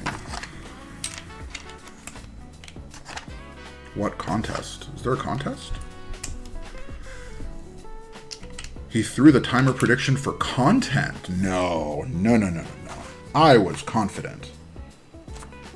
What am I doing? I'm missing something. Wait a second.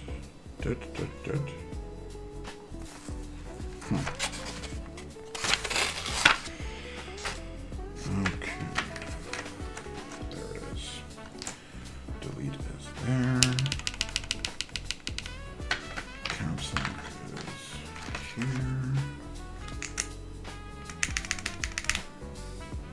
Page up. And down. Nice. Phoenix, I think she is going to love this. Phoenix, she's going to love this. This is looking very, very clean. And I think you're right, Phoenix. The cream of the legend and the blue is working really, really well with the little brass-colored accents. Very nice, dude. Very nice. Okay, so I'm actually going to do something a little different up here. Actually, no. Are we? We'll leave that for later. Yeah, teriyaki. This is looking good, man. I'm very happy with this. I'm very happy with it. We'll see when it's final how it all comes together, but for now, I'm like very, very happy. I organized 2 sets of caps, cleaned my entire office during this rebuild. I don't know why, man. I don't know why I'm so slow. I'm actually not even this slow when I do my builds alone. When I do it off stream, I do okay. But for whatever reason, on stream, I just start yapping, and things just take a while. And then, you know, the cat joins us, and then we get distracted by something, and then, yeah.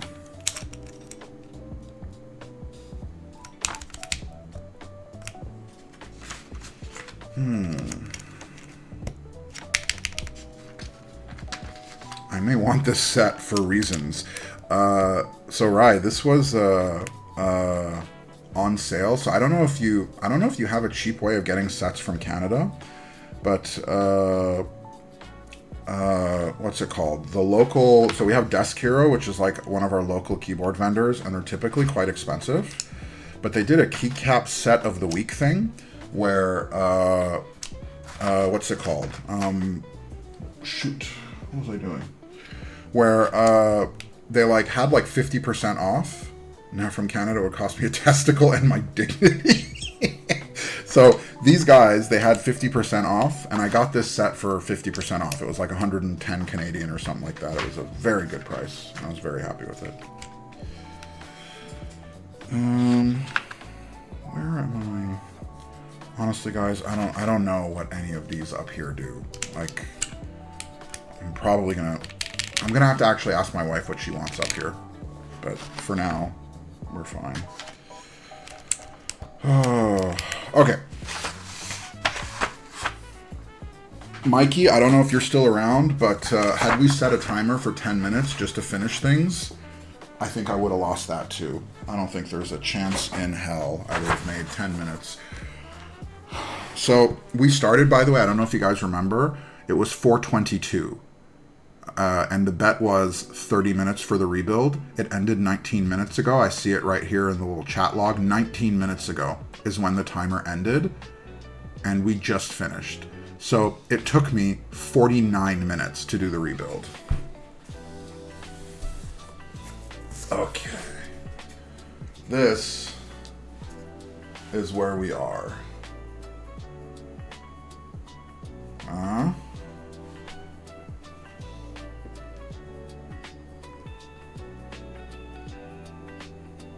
Hi, Fifi.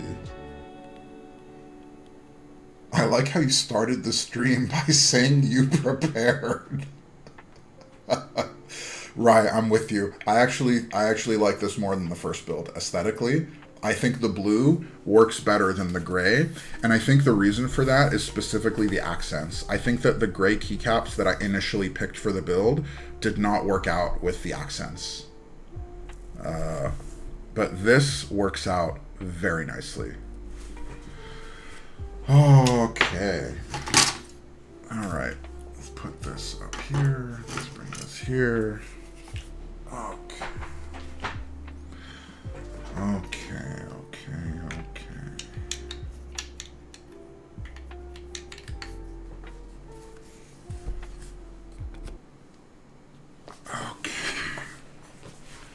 Fifi? Are you ready? Are you going to give me some good luck for my little type test? Huh? I prepared some stabs in advance so we don't go 4 hours. And here I am, 3 hours and 46 minutes in. Oh, that is so funny. Okay. All right, Fifi. I want to do a type test. Are you going to let me do a type test?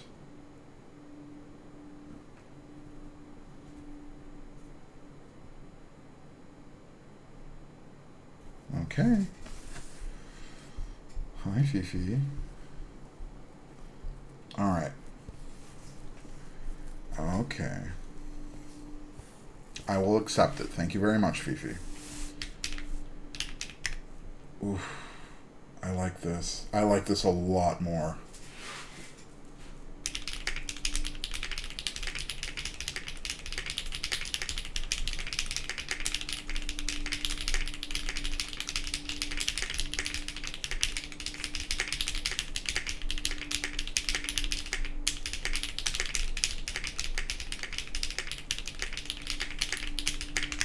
I'm doing it again. Hold on. Okay. Wait. So, hold on.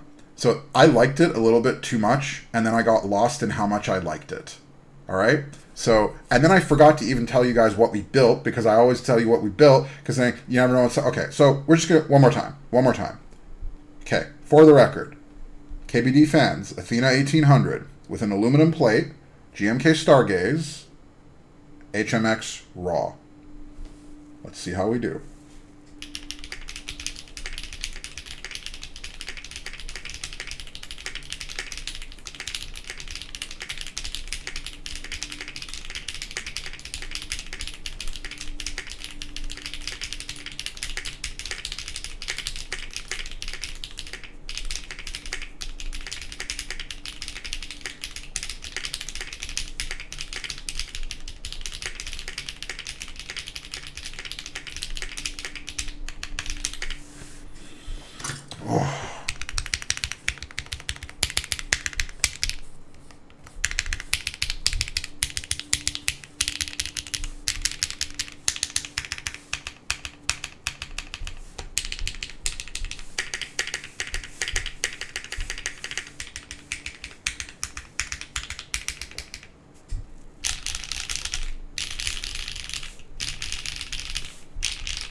Okay, I need one more.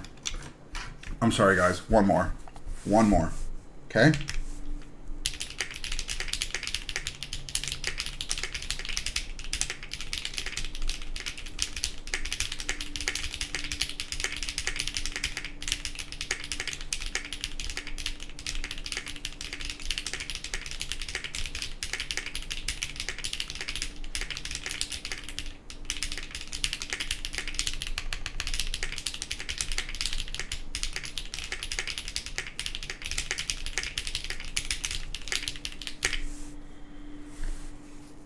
Oh,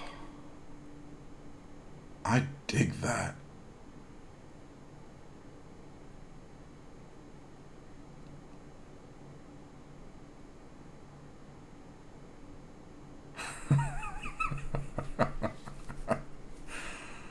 Oh. I really like that. Okay, guys, I need one more. Hold on. One more. Just give me one more. I'm sorry.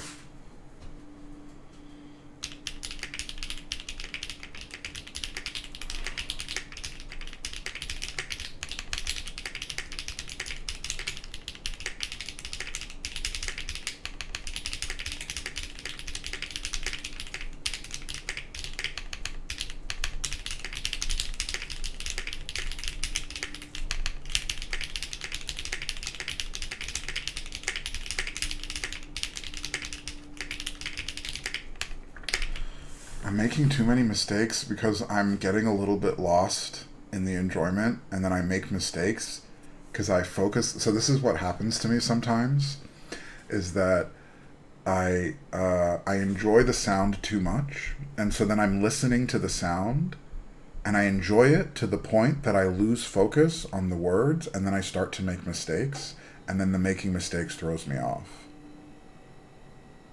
The real question is whether or not Gigi will like it. I think she will like it. I think she will like it.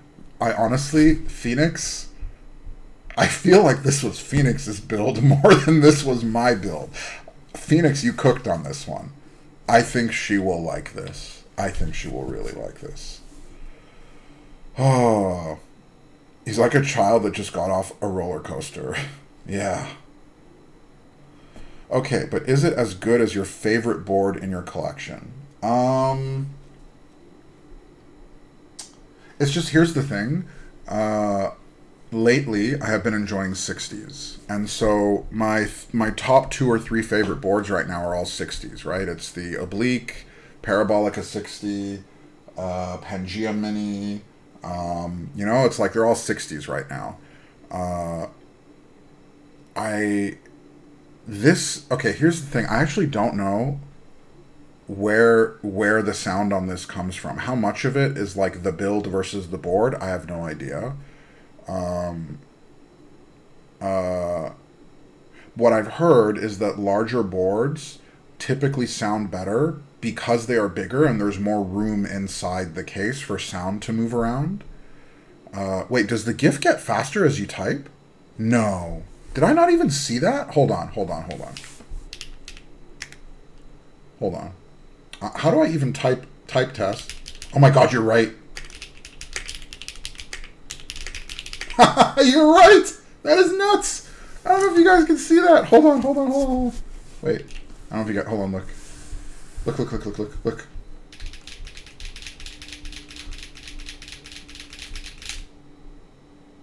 Oh my god, that is so cute. It legit moves faster. That is so cute. Ha! I did not notice that at all. Yeah, Mortem, this is looking pretty good, man. This is my first keyboard with a numpad. Like my first custom board with a proper numpad. It's actually not even that different in size from the Diversity. Hold on a second. Hold on. It actually might be a bit more compact than the Diversity.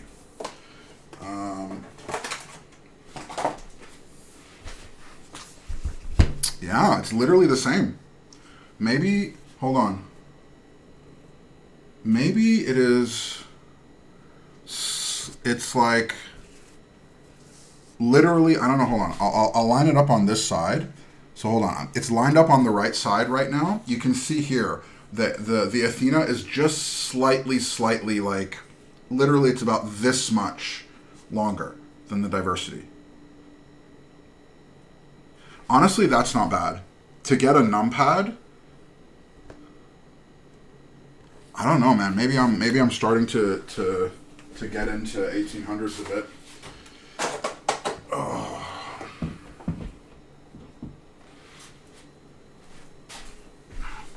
Yeah, that's not bad, guys. Is that a PC top? Yeah, so I got a Diversity TKL, and then I got the PC top. I actually got it off aftermarket. Could you measure it? I don't think I have a ruler nearby. So right now I can't. I would have to go looking for one. Yeah, you're right, Mikey. So that's the thing, is lately I haven't been using TKLs a whole lot. So lately I've been going more towards 60s and 65s lately. iPhone measure tool. The problem, Nana, is that I don't have an iPhone right now because my iPhone is right there. Right there. It's there. That's the iPhone. Right there. I'm back. How do you like it? I like it a lot. Nana, no. The iPhone is the over-the-shoulder cam. Have an at work? Oh, an AT board. I couldn't get used to AT boards. Right, I just couldn't get used to it. I was effectively using my AT board as a 60. I didn't use the macro column on the left at all. And for whatever reason, the fact that it didn't have arrows, I was basically just using it as a 60. I ended up selling it. I had the... Oh, right, we have the same one, the Flow At. I sold it. I think we have the same color too, right? We both have the aloe one. I sold it. I sold the Float. The problem that I had is that I just wasn't reaching for it. I wasn't using it. But it was beautiful. It was, I loved the board. It was beautiful. It sounded amazing. The only problem is that it's an expensive keyboard, and I can't afford to have a keyboard that I just don't use. I mean, can't afford, but it was essentially taking up a spot, and I was never reaching for it because it was a long keyboard. And that one was quite a bit longer than this, by the way, right? Like, because it was the full, it was basically your 60 with a numpad with the macro column. So it was quite long. It took up quite a bit of space, and I just wasn't using it. I loved it, but I just wasn't using it. It's too bad. Oh, man, this is so pleasant, guys. Like, very, very pleasant. I'm actually quite surprised that that this build worked out the way it did. I'm wondering, Phoenix, if you're still with us, or are you going to be hopping on stream soon? Because we are right at the 4-hour mark, and I have to get started on cleanup pretty soon. So I think I'm going to hop off. I'm not eating super late lunch. Okay. Ferg is online. Okay. Then we can give Ferg a raid. Ferg is my dude. Alright, guys. So, this turned out a lot better than I expected, and I actually think this will be the board that will convert my wife over to Clack. I think this can work. It's higher pitched than I thought. However, I think it's like a clean, it's not overly loud. So I think it is like a clean kind of Clack that will work really well for her. So guys, I really appreciate you guys spending time with me. I love you guys so much. I really, really appreciate you. And I will see you guys next week. I don't remember what we're building, but we're building something. And I'll see you then. And also I'll see you on Discord. So thanks, guys. Bye.